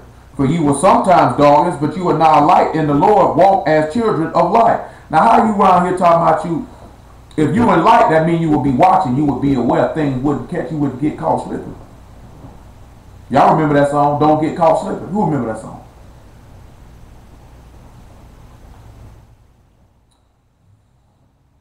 For the fruit of the Spirit is in all goodness and righteousness and truth, proving what is acceptable unto the Lord. Don't you know when you walk in the word, you prove what's acceptable to God or not? Have no fellowship with the unfruitful works of darkness, but rather reprove them. For it is a shame even to speak of those things which are done of them in secret. But all things that are reproved are made manifest by light. For whatsoever doth make manifest is light. Wherefore he saith, Awake thou that sleep, and arise from the dead, and the Messiah shall give thee light. See then that you walk circumspectly, not as fools, but as wise. To walk circumspectly means to fear. A lot of y'all don't walk around here fearing in everything you do. You're not aware. You don't reverence God in everything you do. That's why you don't mind telling a little lie here. Be conniving over here. Covetous over there. Lustful today. mean and spiteful tomorrow. Huh? This man said if you wake up out your sleep, he'll give you life. Won't you come up out of sin, you can get life. All these niggas think being awake is about knowing you Israel. That don't mean you got no life, you got life. You just a nigga who know who you is. That's all it is. That's all it is. So, come on back to Mark. Let's look at Mark 13 one more time. We looked at it the other day. We'll look at Revelation 18. I guess 13. Just look at one more thing what the man told you. Mark 13, 32. But of that day and that hour no man know, not the angels which are in heaven, neither the Son, but the Father. Take ye heed, watch and pray, for ye know not when the time is. And ain't that Sunday Yahshua was watching and praying when that time comes? He was ready, he was aware. Now he's sitting here telling you the same thing. He showed you that same behavior. How about you watch and you pray? He said, for the Son of Man is as a man taking a far journey, who left his house and gave authority to his servant, to every man his work, and commanded the porter to watch. Watch ye therefore, for you know not when the master of the house come, at even, or at midnight, or at the cock crowing, or in the morning, lest coming suddenly he find you sleeping. And what I say unto you, I say unto all, watch. So let's look at it. Let's look at Exodus chapter what? 12. You might look at Numbers 33 too. So you're gonna sit back and look at this. You looking at Abram going in at nighttime, crashing his enemies. Because you know if he went at nighttime, what them niggas had to be doing. Sleeping, snoring and farting, slobbing all on their pillow. They wasn't ready. They wasn't ready. Exodus 12. And look what he told them to do in about verse 6. And we'll drop down. Let's see what he told them to do. You shall keep it until the 14th day of the same month, and the whole assembly of the congregation of Israel shall kill it in the evening. And they shall take of the blood and strike it on the two side posts and on the upper door of the post of the house, wherein they shall eat it. And they shall eat the flesh in that night, roast with fire, unleavened bread, with bitter herbs they shall eat it. Eat not of it raw, nor sodden it all with water, but roast with fire his head with his legs, with the purtenance thereof. And you shall let nothing of it remain until the morning, and that which remain of it until the morning you shall burn with fire. And it's amazing, they ain't leave Yahshua up there till the morning, they put him in the grave. And thus you shall eat it with your loins girded, your shoes on your feet, your staff in your hand, you shall eat it in haste. It is Yah's Passover. For I will pass through the land of Egypt this night, and I will smite all the firstborn in the land of Egypt, both man and beast. Against all the gods of Egypt I will execute judgment. I am Yah. We sitting looking at Abraham executing judgment coming at nighttime upon all these people. You don't think they gods got crashed too? Now let's come on back here and let's see what happened when he put us up out of here. In verse 35. And the children of Israel did according to the word of Moses. They bought of the Egyptians jewels of silver and jewels of gold and raiment. And Yah gave the people favor in the sight of the Egyptians, so that they lent unto them as such things as they required. And they spoiled the Egyptians, just like Abraham did. And the children of Israel journeyed from Ramses to Succoth, about 600,000 on foot that were men besides children. Look at verse 41. And it came to pass, at the end of 430 years, even the selfsame day it came to pass, that all the hosts of Yah went out from the land of Egypt. It is a night to be much observed unto Yah for the bringing them out from the land of Egypt. This is that night of Yah to be observed of all the children of Israel in their generations. So when we come back and we look at Exodus chapter 14, and we look at verse 1. Say, Yah spake unto Moses, saying, Speak unto the children of Israel, that they turn and encamp before Pi-hahiroth, between Migdol and the sea, over against Baal-Zephon. Before it shall you encamp by the sea. For Pharaoh will say of the children of Israel, they are entangled in the land, the wilderness hath shut them in. And I will harden Pharaoh's heart, that he shall follow after them. And I will be honored upon Pharaoh and upon all his hosts, that the Egyptians may know that I am Yah. And they did so. And it was told the king of Egypt that the people fled, and the heart of Pharaoh and of his servant were turned against the people. And they said, why have we done this, that we have let Israel go from serving us? He made ready his chariot and took his people with him. And he took 600 chosen chariots and all the chariots of Egypt and captains over every one of them. And Yah hardened the heart of Pharaoh king of Egypt, and he pursued after the children of Israel. And the children of Israel went out with a high hand, but the Egyptians pursued after them, all the horses and chariots of Pharaoh, and his horsemen and his army, and overtook them by encamping by the sea, besides Pharaoh before Baal-Zephon. And when Pharaoh drew nigh, the children of Israel lifted up their eyes, and behold, the Egyptians marched after them, and they were sore afraid. And the children of Israel cried unto Yah, and they said unto Moses, because there were no graves in Egypt, thou hast taken us away to die in the wilderness, wherefore hast thou thus with us to carry us forth out of Egypt? That's some niggas for you. He just done killed all the firstborn of these people, and he said, there must not be no graves for us there. You brought us out here for us to die. That's what some of you niggas gonna say when it's time to leave here. Just a crying. Verse 14. Matter of fact, we'll just read 12. Is not this the word that we did tell thee in Egypt, saying, let us alone, that we may serve the Egyptians? For it had been better for us to serve the Egyptians than we should die in the wilderness. And Moses said unto the people, fear ye not, and stand still. That's one of the things we were talking about last night. These niggas all want to fight and do all this, that, there, and there. And the law just told you don't fear and stand still. If he tell you to stand still, that means be at peace, ain't it? See, remember John told you if our heart don't condemn us, we have confidence toward God, meaning you'll be at peace. They say he'll keep you in perfect peace whose mind is stayed on thee, for you trust in him.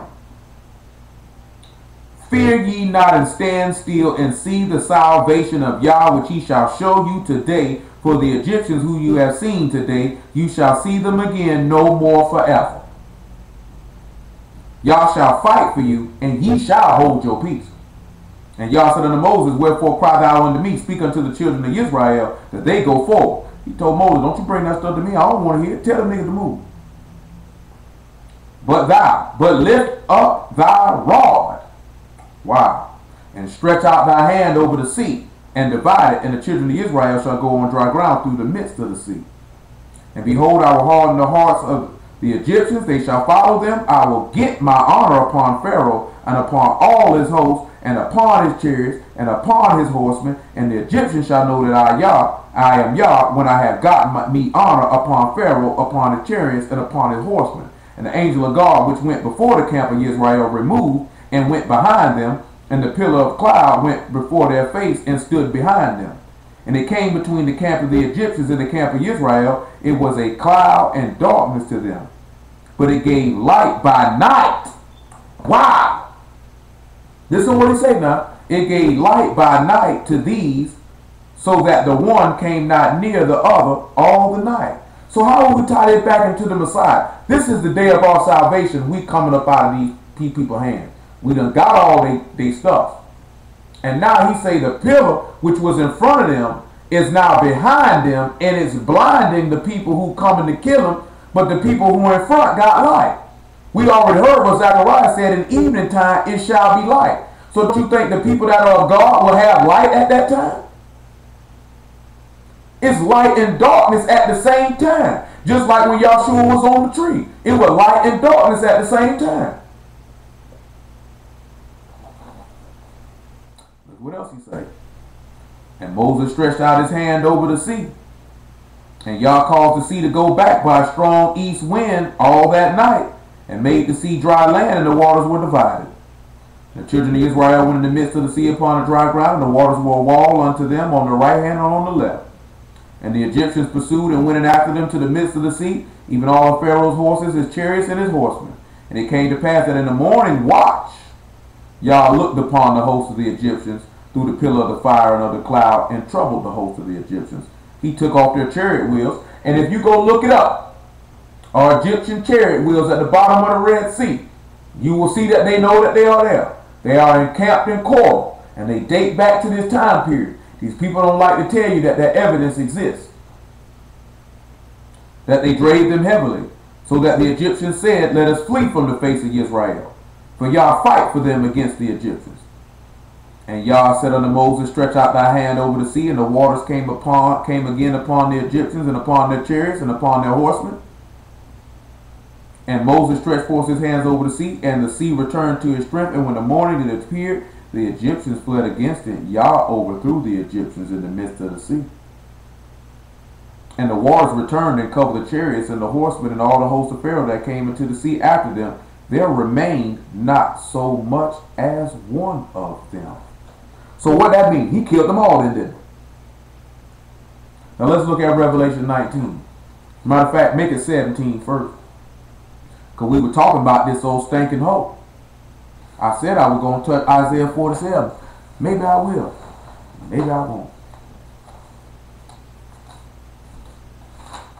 So we look at Revelation 17. And about verse 11. Make it 10. Because it's funny, right? If I'm not mistaken, when we looked in Genesis chapter 14, let me just double check and make sure. Because it was in my mind when I read it, I just didn't mention it. But when we look at Genesis 14 and 9, it said it were 4 kings with 5. 4 plus 5 is what, y'all?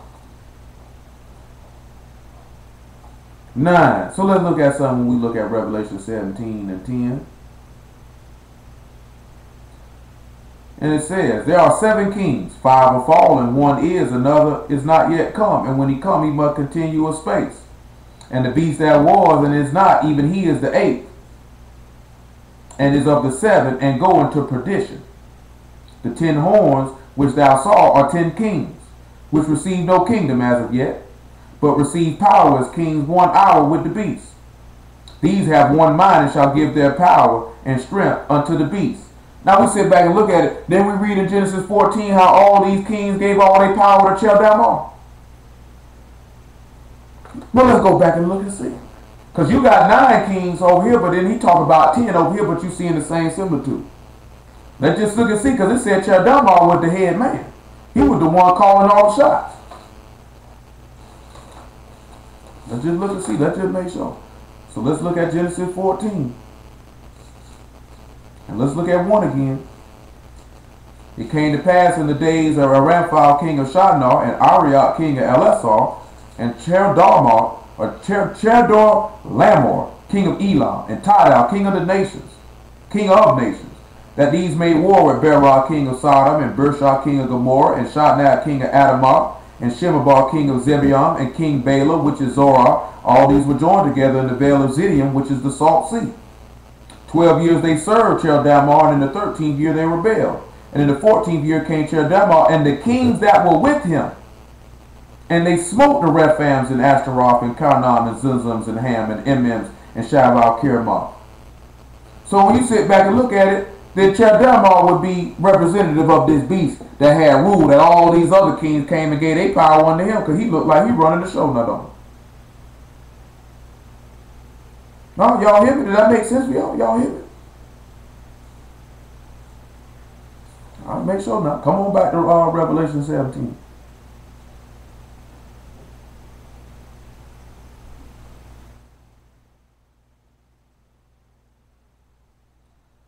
So when you sit back and look at these 10 horns with our 10 kings which receive no kingdom as of yet, but as power, receive power as kings 1 hour with the beast. These have one mind and shall give their power and strength unto the beast. These shall make war with the Lamb, and the Lamb shall overcome them.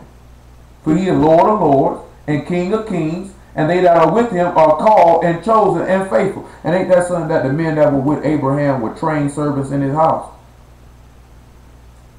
And he came and he brought them with him. He came and brought them with him. Now that's funny. Now that's funny right there, Ray. That's funny. That's funny. Let's sit back and look at it some more. And he saith unto me, the waters which thou saw where the horse sit are peoples and multitudes and tongues and nations, and the 10 horns which thou saw upon the beast, these shall hate the whore, and shall make her desolate and naked, and shall eat her flesh and burn her with fire. For God hath put in their heart to fulfill his will, and to agree, and to give their kingdom unto the beast, until the words of God shall be fulfilled. And the woman which thou sawest, that great city which reigned over the kings of the earth. That's that same woman that we seen was cast down because of her wickedness, which we already read in Revelation 18, right? Oh, y'all hear me?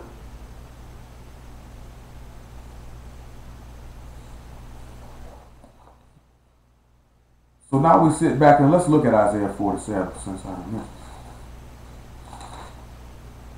I want you to look at verse 1 when we get ready to get on out of here. Still got to come back to Hebrews 7 and tie all that back to what we started with in Numbers 18 to make it all make sense. Verse 1 of Isaiah 47 says, Come down and sit in the dust, O virgin daughter of Babylon. Sit on the ground. There is no throne, O daughter of the Chaldeans, for thou shalt no more be called tender delicate.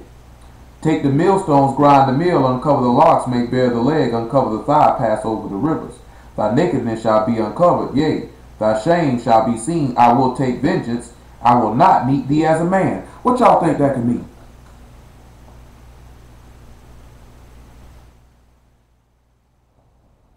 What you think that could mean? When he talking about come down and sit in the dust. John chapter 6. Come on down and sit in the dust. John chapter 6 verse 35. The man just said, come down and sit in the dust, O virgin daughter of Babylon. You know Yahshua was pure. He told him to come down and sit in the dust. He said, you won't be no more called tender and delicate. And Yahshua said unto them, I am the bread of life. He that come to me shall never hunger. He that believe on me shall never thirst. But I said unto you, that you also have seen me, and believe not. All that the Father gives me shall come to me. Him that come to me will I know why I cast out. For I come down from heaven not to do my own will, but the will of him that sent me. And we know from verse 51, he said he was to give his life for the world. So that means he came down and sat in the dust because he had to go in the grave. Come on back. So when he talking about uncover the thigh and pass over the leg, I mean his sin was revealed. When his shame was seen. Because they certainly looked at him. He took on shame and mocking. For whose sake? Our sake, right? Didn't he take vengeance on it? We've dealt with this in the past. All the anger and vengeance for the sin that we committed, the Father took it out on the Son. And he didn't meet him as a man. He met him as God. Come on back to Isaiah 47 and 4. As for our Redeemer, Yah of hosts is his name, the Kodesh one of Israel. Sit thou silent, and get thee in the darkness, O daughter of Chaldeans, for thou shalt no more be called the Lady of Kingdoms. I was wroth with my people. I have polluted mine inheritance, and given them into thine hand. Thou didst show them no mercy. And listen what he said. Upon the ancient hast thou very heavily laid thy yoke. He was mad with us. We know that from Numbers 14, right? He polluted his inheritance. We remember when we sitting back looking at that speckled bird. When he talked about his inheritance. We know the firstborn is the inheritance of man. He polluted Yahshua. He made him a man. He made him dead. He humbled himself. And made him into the fashion of a man, and he became obedient even unto death. And he gave him into these people's hands. He told Pilate, you have no power over me except it was given thee from heaven. He said, therefore he that delivered me unto you have the greater sin. Don't think that Pilate was free from sin. He was just as guilty. Only difference is, we hope you didn't know what you were doing. Then he say, upon the ancient. So when you hear ancient, who are they talking about? See, they said that. See, they're talking about old people, brother. See, they was afflicting the older brothers. Then he say, upon the ancient you laid your yoke. Then they call the man the bear's cross. Beat him. Spit on him. They did this to Yahshua. He the ancient. He set up from everlasting before the earth ever was. verse 7. Thou said, I shall be a lady forever, so that thou did not lay these things to thy heart, neither did remember the latter end of it. And that's what a lot of y'all problem is. Y'all do a lot of foul stuff, and you don't lay this word to your heart, nor consider what's going to happen to you when it's complete. See, y'all told Moses, I think in Deuteronomy 31. Let's look at Deuteronomy 31. About Israel. Something that Israel would do. That's how I know y'all Israelites, because that's why y'all niggas can do stuff. You don't sit back and consider the word and what's going to happen to you at the end of it. You don't consider what you're going to get. 31 and 27. For I know thy rebellion and thy stiff neck. Behold, while I'm yet alive with you this day, you have been rebellious against Yahweh. Go get to bed, Leah. And how much more after my death? Gather unto me all the elders of your tribes and your officers, that I may speak these words in their ears.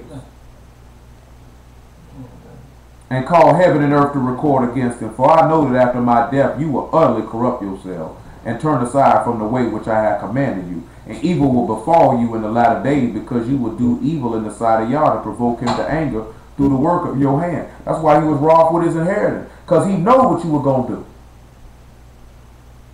Because you heard the word and you didn't lay these things to your heart, and you didn't remember what your last end was going to be. For the wages of sin is death. Y'all do stuff and you don't remember the word. You don't lay this stuff in your heart. That's why you don't consider what's going to happen to you at the last. That's why you can sin so easily. That's why you can do it.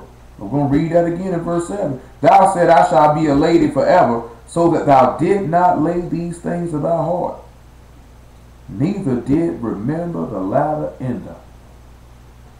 That's something for everybody to consider. If you don't lay this word up to your heart, you're not going to remember what the end going to be for breaking it.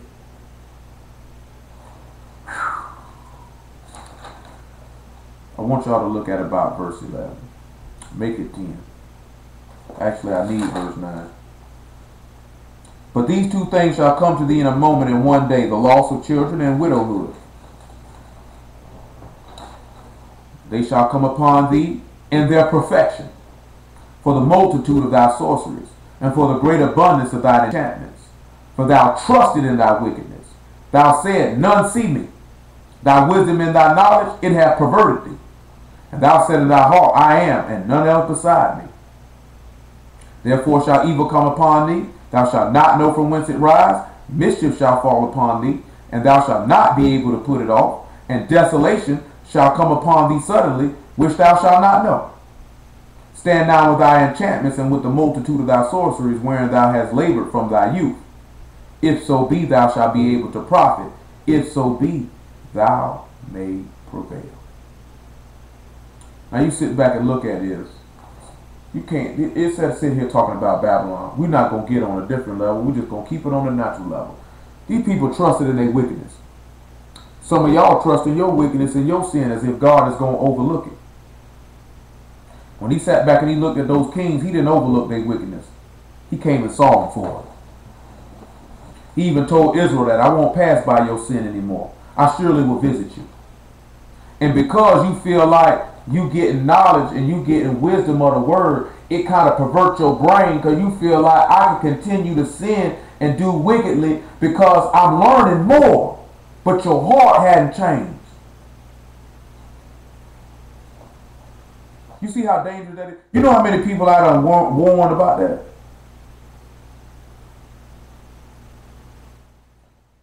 You know how many people I done warned about that, but you better be careful about. The Lord will let you get information just for it to take you down. You thinking you learning something and you feel like, oh boy, I can see the Lord, I can see the Lord. But you still trusting in your sin, and that knowledge and that wisdom you attain is actually perverting you because you're using it in unrighteousness. I'm going to show you how. First Timothy chapter 3, I want to say. Come on around here to 1 Timothy chapter 3, verse 7.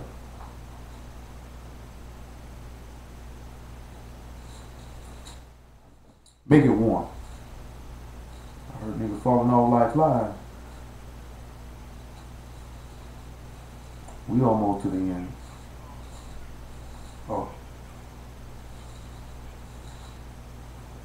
I heard that. I said I heard the thing go off about 3 times. You know, it's all good. It is what it is. Come on, 1 Timothy 3:1. Let's go ahead and see. Says this know also that in the last day perilous time shall come, for men shall be lovers of their own selves. So you see how it is when you trust in your own wickedness, because you love yourself. You love what you're doing. Because he said, I won't see no good. I love myself. Pride. Covetous. Boasters. Because we see that with Babylon, boasting. Proud. We see that again in that Isaiah 47, right? Blasphemers. We seeing that too. Disobedient to parents. Unthankful. Unkodesh. Without natural affection. Truce breakers. False accusers.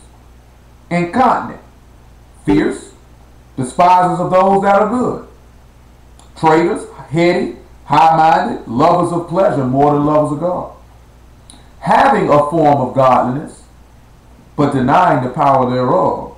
From such turn away. See, you want to have the form of being godly, but you deny it through your work. Man, Paul said you better leave them people alone. For this sort are they which creep into houses, lead captive silly women laden with sins, led away with diverse lusts, ever learning, never able to come to the knowledge of the truth. Now as James and Jambres withstood Moses, so do these also resist the truth. Men of corrupt minds reprobate concerning the faith, but they shall proceed no further, for their folly shall be manifest unto all men, as theirs also war. That's why I tell y'all, don't worry about these niggas who retarded and stupid and denying the Lord, because they reprobate concerning the faith. They resist the truth. Their minds corrupt. It's going to show in the end, because they trust in their own wickedness. And the knowledge and wisdom that they receive, it has perverted them. Romans 1:15. Y'all sit back and look at it, but Paul makes stuff up though. I kind of go with what we're looking at Isaiah 47, don't it? I don't know what y'all say. I can't tell sometimes. Verse 1:15. So as much as is in me, I am ready to preach the gospel to you that are at Rome also. For I'm not ashamed of the gospel of the Messiah. For it is the power of God unto salvation to everyone that believes, to the Jew first and also to the Greek. For therein is the righteousness of God revealed from faith to faith, as it is written, the just shall live by faith. For the wrath of God is revealed from heaven against all ungodliness and unrighteousness of men who hold the truth in unrighteousness. That's what we sit back when we look at Babylon. The knowledge and wisdom that they had, it perverted them. They had the truth. They held it in unrighteousness. Because that which may be known of God is manifest in them, for God hath showed it unto them. For the invisible things of him from the creation of the world are clearly seen, being understood by the things that are made, even his eternal power and Godhead, so that they are without excuse. Because that when they knew God, they glorified him not as God, neither were thankful, but became vain in their imaginations, and their foolish heart was dark. And since their foolish heart was darkened, they wouldn't be able to watch, and he'll get them as a thief in the night. Professing themselves to be wise, they became fools. That's what we're looking with Babylon did. They were professing themselves to be wise, but yet they became a fool and they were brought down. We have to sit back and look at, you can't be professing yourself to be wise, talking about you circumspect and you know the will of God, but in actuality, you a fool. Because the word of God had been made manifest unto you, that you would be without excuse. Back to Hebrews 7 so we can get out of here. All this stuff came because we were supposed to be dealing with Aaron and his son. I promise we're tied in. All this started when we were looking at Hebrews 7:1. I thank the Lord for the word. We might be done for 10 o'clock. Should be done for 9:45. For this Melchizedek, king of Salem, priest of the Most High God, who met Abraham returning from the slaughter of the kings and blessed him, to whom also Abraham gave a tenth part of all, first being by interpretation king of righteousness, and after that also king of Salem, which is king of peace. without father, without mother, without descent, having neither beginning of day nor end of life, but made like unto the Son of God, abide a priest continually. Now consider how great this man was, unto whom even the patriarch Abraham gave the tenth of the spoils. And truly they that are the sons of Levi, who receive the office of the priesthood, have a commandment to take tithes of the people according to the law, that is, of their brethren, though they came out of the loins of Abraham. But he whose descent is not counted from them received tithes of Abraham, and blessed him that had the promises. And without all contradiction, the less is blessed of the better. And here, men that die receive tithes, but there he received them, of whom it is witnessed that he lived. You see what he told you? He said men, carnal men, fleshly men get them, but it's a testimony that this man lived forever and he get them. So don't that mean that if Yahshua preached after this same order, he would get them? Y'all hear me? Y'all still there?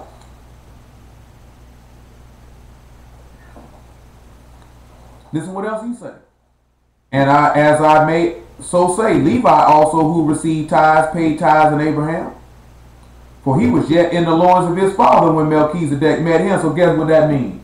It was already set since they came out of Abraham's loins through Isaac and through Jacob. That means they paid him too, now didn't they? So that means if you don't, you in trouble. But hold on though. Because it's not why we're here.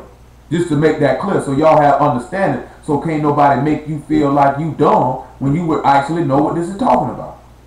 If therefore perfection were by the Levitical priesthood, for under it the people received the law, what further need was there that another priest should rise after the order of Melchizedek and not be called after the order of Aaron? Because we read Numbers 18, the priesthood is after Aaron, right? So what need will we have for Melchizedek and not for one after Aaron? For the priesthood being changed, there is made a necessity a change also of the law.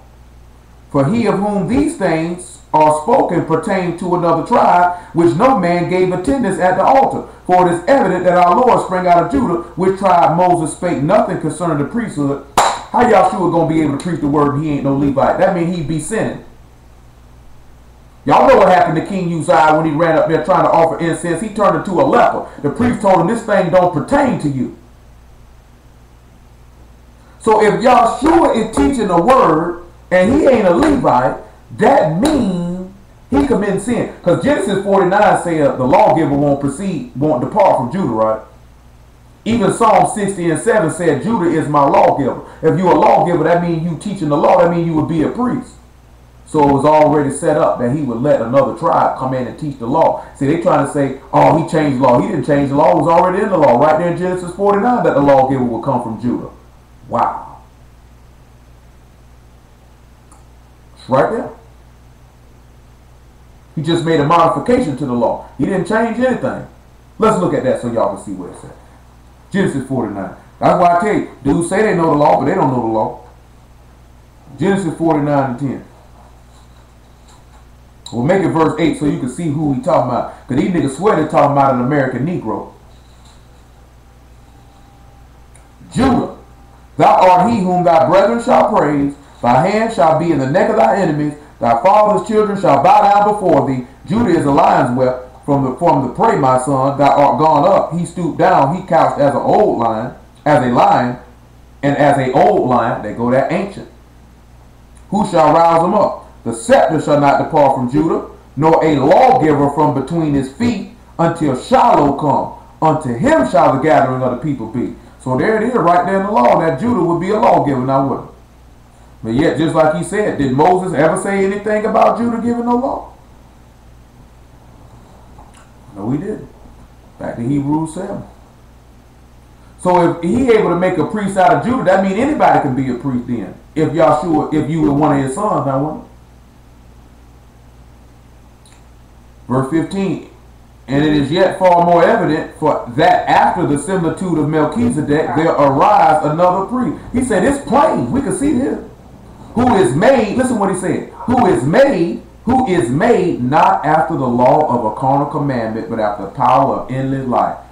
Aaron was a man and he died. Aaron was a man and he died. He said, I need one that don't never die. He testified, thou art a priest forever after the order of Melchizedek. Listen to what he says. For truly, there is truly a disannulling of the commandment going before the weakness and unprofitableness thereof. For the law made nothing perfect, but the bringing in of a better hope did, by the which we draw nigh unto God. So what he's telling you is Aaron could not abide forever to continually make sacrifices for you. He couldn't do it. So this is why it was weak and unprofitable. It wasn't no gain because it wasn't making you strong in the heart or in the conscience. You understand what I'm saying? So he said, let me give you one after the power of endless life, after a spiritual commandment that could do all of these things, which will be profitable for you would get the gain of eternal life, where you would be made like God and be able to dwell with me. And he should be able to dwell in you and you in him. And you could be made strong. So that means Aaron's priesthood gone. So when we come back and we look at Numbers 18 and 1 where we started from. Oh, you all right? Back locked up on you? Huh? Yeah, man. It's like now. So we'll do, man. He help you out. I need to go get me a massage. I need a full body massage. Shoot, Auntie Trisha said if you get a deep tissue massage, you ain't gonna be able to walk for a little bit. Good, that's what I need. So I can take off from work. So when we look at number 18 and 1, Yah said unto Aaron, thou and thy sons and thy father's house with thee shall bear the iniquity of the sanctuary. Thou and thy sons with thee shall bear the iniquity of your priesthood. So his sons will be those who are born of it. And you know who those sons will be in this instance? The apostles. Because guess what? Didn't Yahshua bear the iniquity of the priesthood? He bore the sins of the people. Aaron didn't bear the sins of the people. Well, I'll take that back. He did on Day of Atonement when he made an offering for himself and then for the people. It's not for the Father. Huh? What'd you say? It's not for the Blast Father. it. You know what I'm talking about?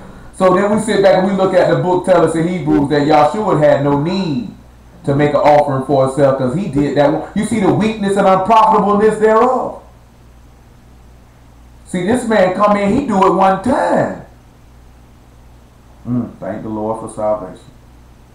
So when you look at verse 2, and thy brethren also the tribe of Levi, the tribe of thy father, bring thou with thee that they may be joined. He say, bring them with you that they may be joined and minister unto thee. But he say, but your sons and you will minister before the tabernacle of witness. Why you think that apostle? Why you think Peter told them, man, we ain't got no time to be talking about tending no tables? In Acts chapter 6, say we got to stand unto the word and under prayer. Because they got to be ministering before the Son, don't they? That's whom he chose. Because he said, thou and thy son. And let's look when he joined them together, thou and thy son.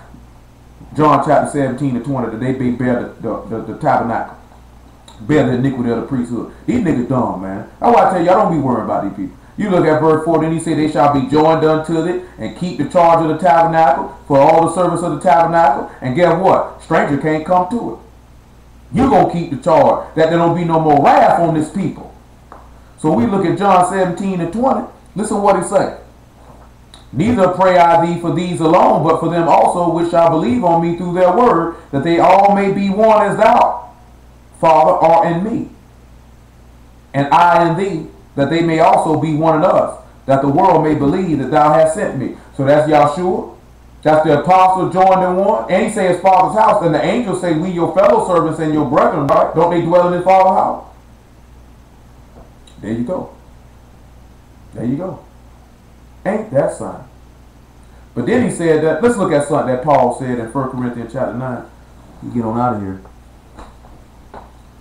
Thank the Lord for the word. Thank God for salvation. Lord, understand it go a long way. That's why I tell you, ain't no need to get upset with these people. They dumb, they dumb. Let them alone. 1 Corinthians 9 and 12 or 13. Do you not know that they which minister about Kodesh things live of the things of the temple, and they which wait at the altar are partakers with the altar? Even so have the Lord ordained that they which preach the gospel should live of the gospel. But I have you none of these things, neither have I written these things that it should be so done unto me. For it were better for me to die, than that any man should make my glorying void. For though I preach the gospel, I have nothing to glory of. Did Aaron and his sons have anything to glory of because they had to do that work? For necessity is laid upon me. Was not necessity laid upon them? Yea, woe is unto me if I preach not the gospel. For I do this thing willingly, I have a reward. But if against my will a dispensation of the gospel is committed unto me. I want you to come back and look at Ezra chapter 2. So you see Paul saying what the law said, that necessity been laid, because necessity was laid upon Aaron and his sons to teach the people the word, right? So that the wrath of God wouldn't come on. We'll look at that in 2 Corinthians chapter 5 too. We finna get out of here though. We get over here to Ezra 2, find what I want. Hey man, we're gonna get out of here one of these days. Ezra chapter 2, verse 56. The children of Jalah, the children of Darkon, the children of Giddal, the children of Zaphir, the children of Hattil, the children of Pokereth of Zibion, the children of Ami, all the Nethims and the children of Solomon's servants were 392. And these were they which went up from Telamah and Telharsah and Cherub and Adon and Imar, but they could not show their father's house and their seed whether they were of Israel. The children of Deliah, the children of Tobiah, the children of Dakota, 652. And the children of the priests, the children of Haviah, and the children of Kaz, the children of Bezrali, which took a wife of the daughters of Bezrali the Gildite, and was called after their name. They sought their register among those that were reckoned by genealogy, but they were not found. Therefore were they as polluted, put from the priesthood. So if they couldn't prove they was a Levite, they couldn't preach. So that means now if you can't prove you a Levite, how could you preach? But we just sat back and read the numbers that those Levites would be joined with Aaron and his sons, right? Revelation chapter 20. You already heard Yahshua to say make them perfect in one.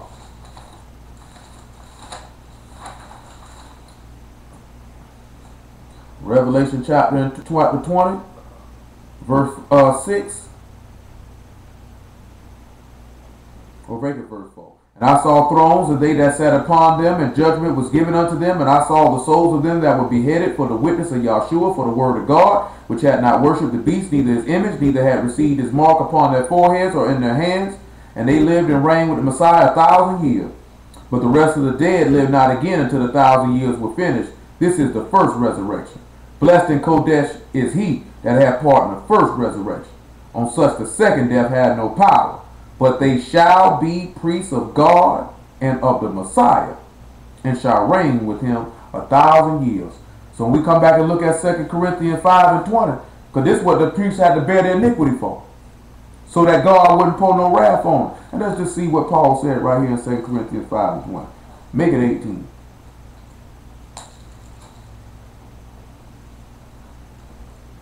And all things are of God, who have reconciled us to himself by Yahshua HaMashiach, and have given unto us the ministry of reconciliation. And that's what the law just said. That they had to bear the iniquity of the tabernacle. To wit, that God was in the Messiah reconciling the world unto himself, not imputing their trespasses unto them, and have committed unto us the word of reconciliation. So that means that we could be priests by Yahshua. We know what Revelation 5 said, he made us kings and priests by his own blood. That we might be joined with him, so that we could work the work, so that the wrath of God wouldn't be on the people. So that means the teachers of the word would have to bear that, which go to show, what the law already showed, that it was going to show you that Levites wasn't going to be the one to try to teach the word. Because I was going to have to get rid of this. He says, to wit, that God was in the Messiah reconciling the world unto himself, not imputing their trespasses unto them, and have committed unto us the word of reconciliation. Now then we are the ambassadors for the Messiah, as though God did beseech you by us. We pray you in the Messiah's stead, be ye reconciled to God. That's what the prophets did. That's what the priests did. They were beseeching the people to be made to come back to God. That was the priest's job. And when you go look at Ezekiel 40 through 48, and you'll see that the Levites will be brought back. You never see Aaron. You always say it to be the, let's look at it. Ezekiel 45. Let's just look at it. Because I'm keeping, that's real broad.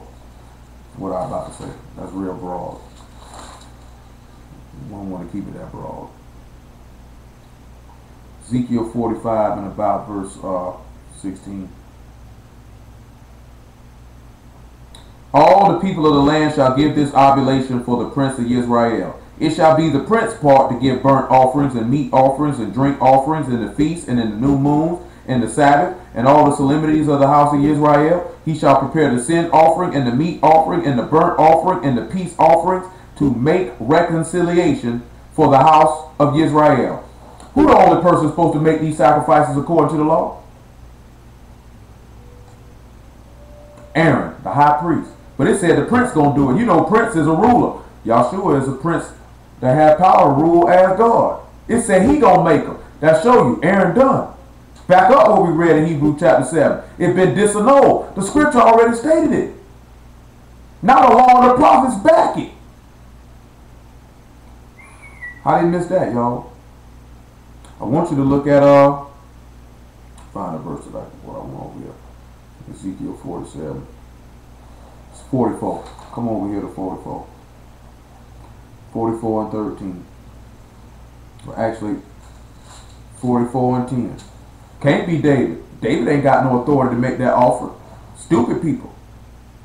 The Levites that are gone away, yeah, you ain't lying. 44 and 10. And the Levites that are gone away far from me, when Israel went astray, which went astray away from me after their idols, they shall even bear their iniquity. Yet they shall be ministers in my sanctuary, having charge at the gates of the house, and ministering to the house. And they shall slay the burnt offering and the sacrifice for the people. They shall stand before them to minister unto them. And ain't that something that the apostles are the ministers of the sanctuary in the house, and they got charge at the gates of the house? Because their names on the gates, on all 12 gates. Because they ministered unto them before their idols, they caused the house of Israel to fall into iniquity. Therefore I have lifted up my hand against them, saith Yah, and they shall bear their iniquity. They shall not come near to me to do the office of a priest unto me, nor come near to any of my Kodesh things in the most Kodesh place. They shall bear their shame and their abominations which they have committed. But I will make them keepers of the charge of the house, for all the service thereof, and for all that shall be done therein. He said they got to do the work though. But the priests, the Levites, the son of Zadok, that kept the charge of my sanctuary when the children of Israel went astray from me, they shall come near to minister unto me. They shall stand before me to offer unto me the fat and the blood, saith Yah. They shall enter into my sanctuary. They shall come near to my table to minister unto me, and they shall keep my charge. So you notice, you hear Levites, right? But you don't hear nothing about Aaron. All the stuff that Aaron's supposed to do, the prince do it. So guess what that's showing? Aaron and your sons will bear the iniquity of the house, and they shall do the service for the reconciliation of the people, showing you it was always Yah's intent to bring in the priesthood of Melchizedek. And that means that anybody, you don't have to prove if you're a Levite or not, that any tribe can get it when he disannulled that commandment. That was wicked and unprofitable for a commandment of endless life. John 5:39. Thank the Lord. Did that make sense for all of y'all this evening? Thank the Lord. John 5:39. Search the scriptures, for in them you think you have eternal life, and they are they which testify of me. And you will not come to me that you might have life. I receive not honor from men, but I know you, that you have not the love of God in you. I come in my Father's name, and you receive me not. For another shall come in his own name, him you will receive. How can you believe which receive honor one of another, and seek not the honor that come from God only? Do not think that I will accuse you to the Father. There is one that accuse you, even Moses, in whom ye trust. For had you believed Moses, you would have believed me, for he wrote of me. But if you believe not his writings, how shall you believe my words? Hallelujah for Yahshua for the word. Y'all understood all that this evening?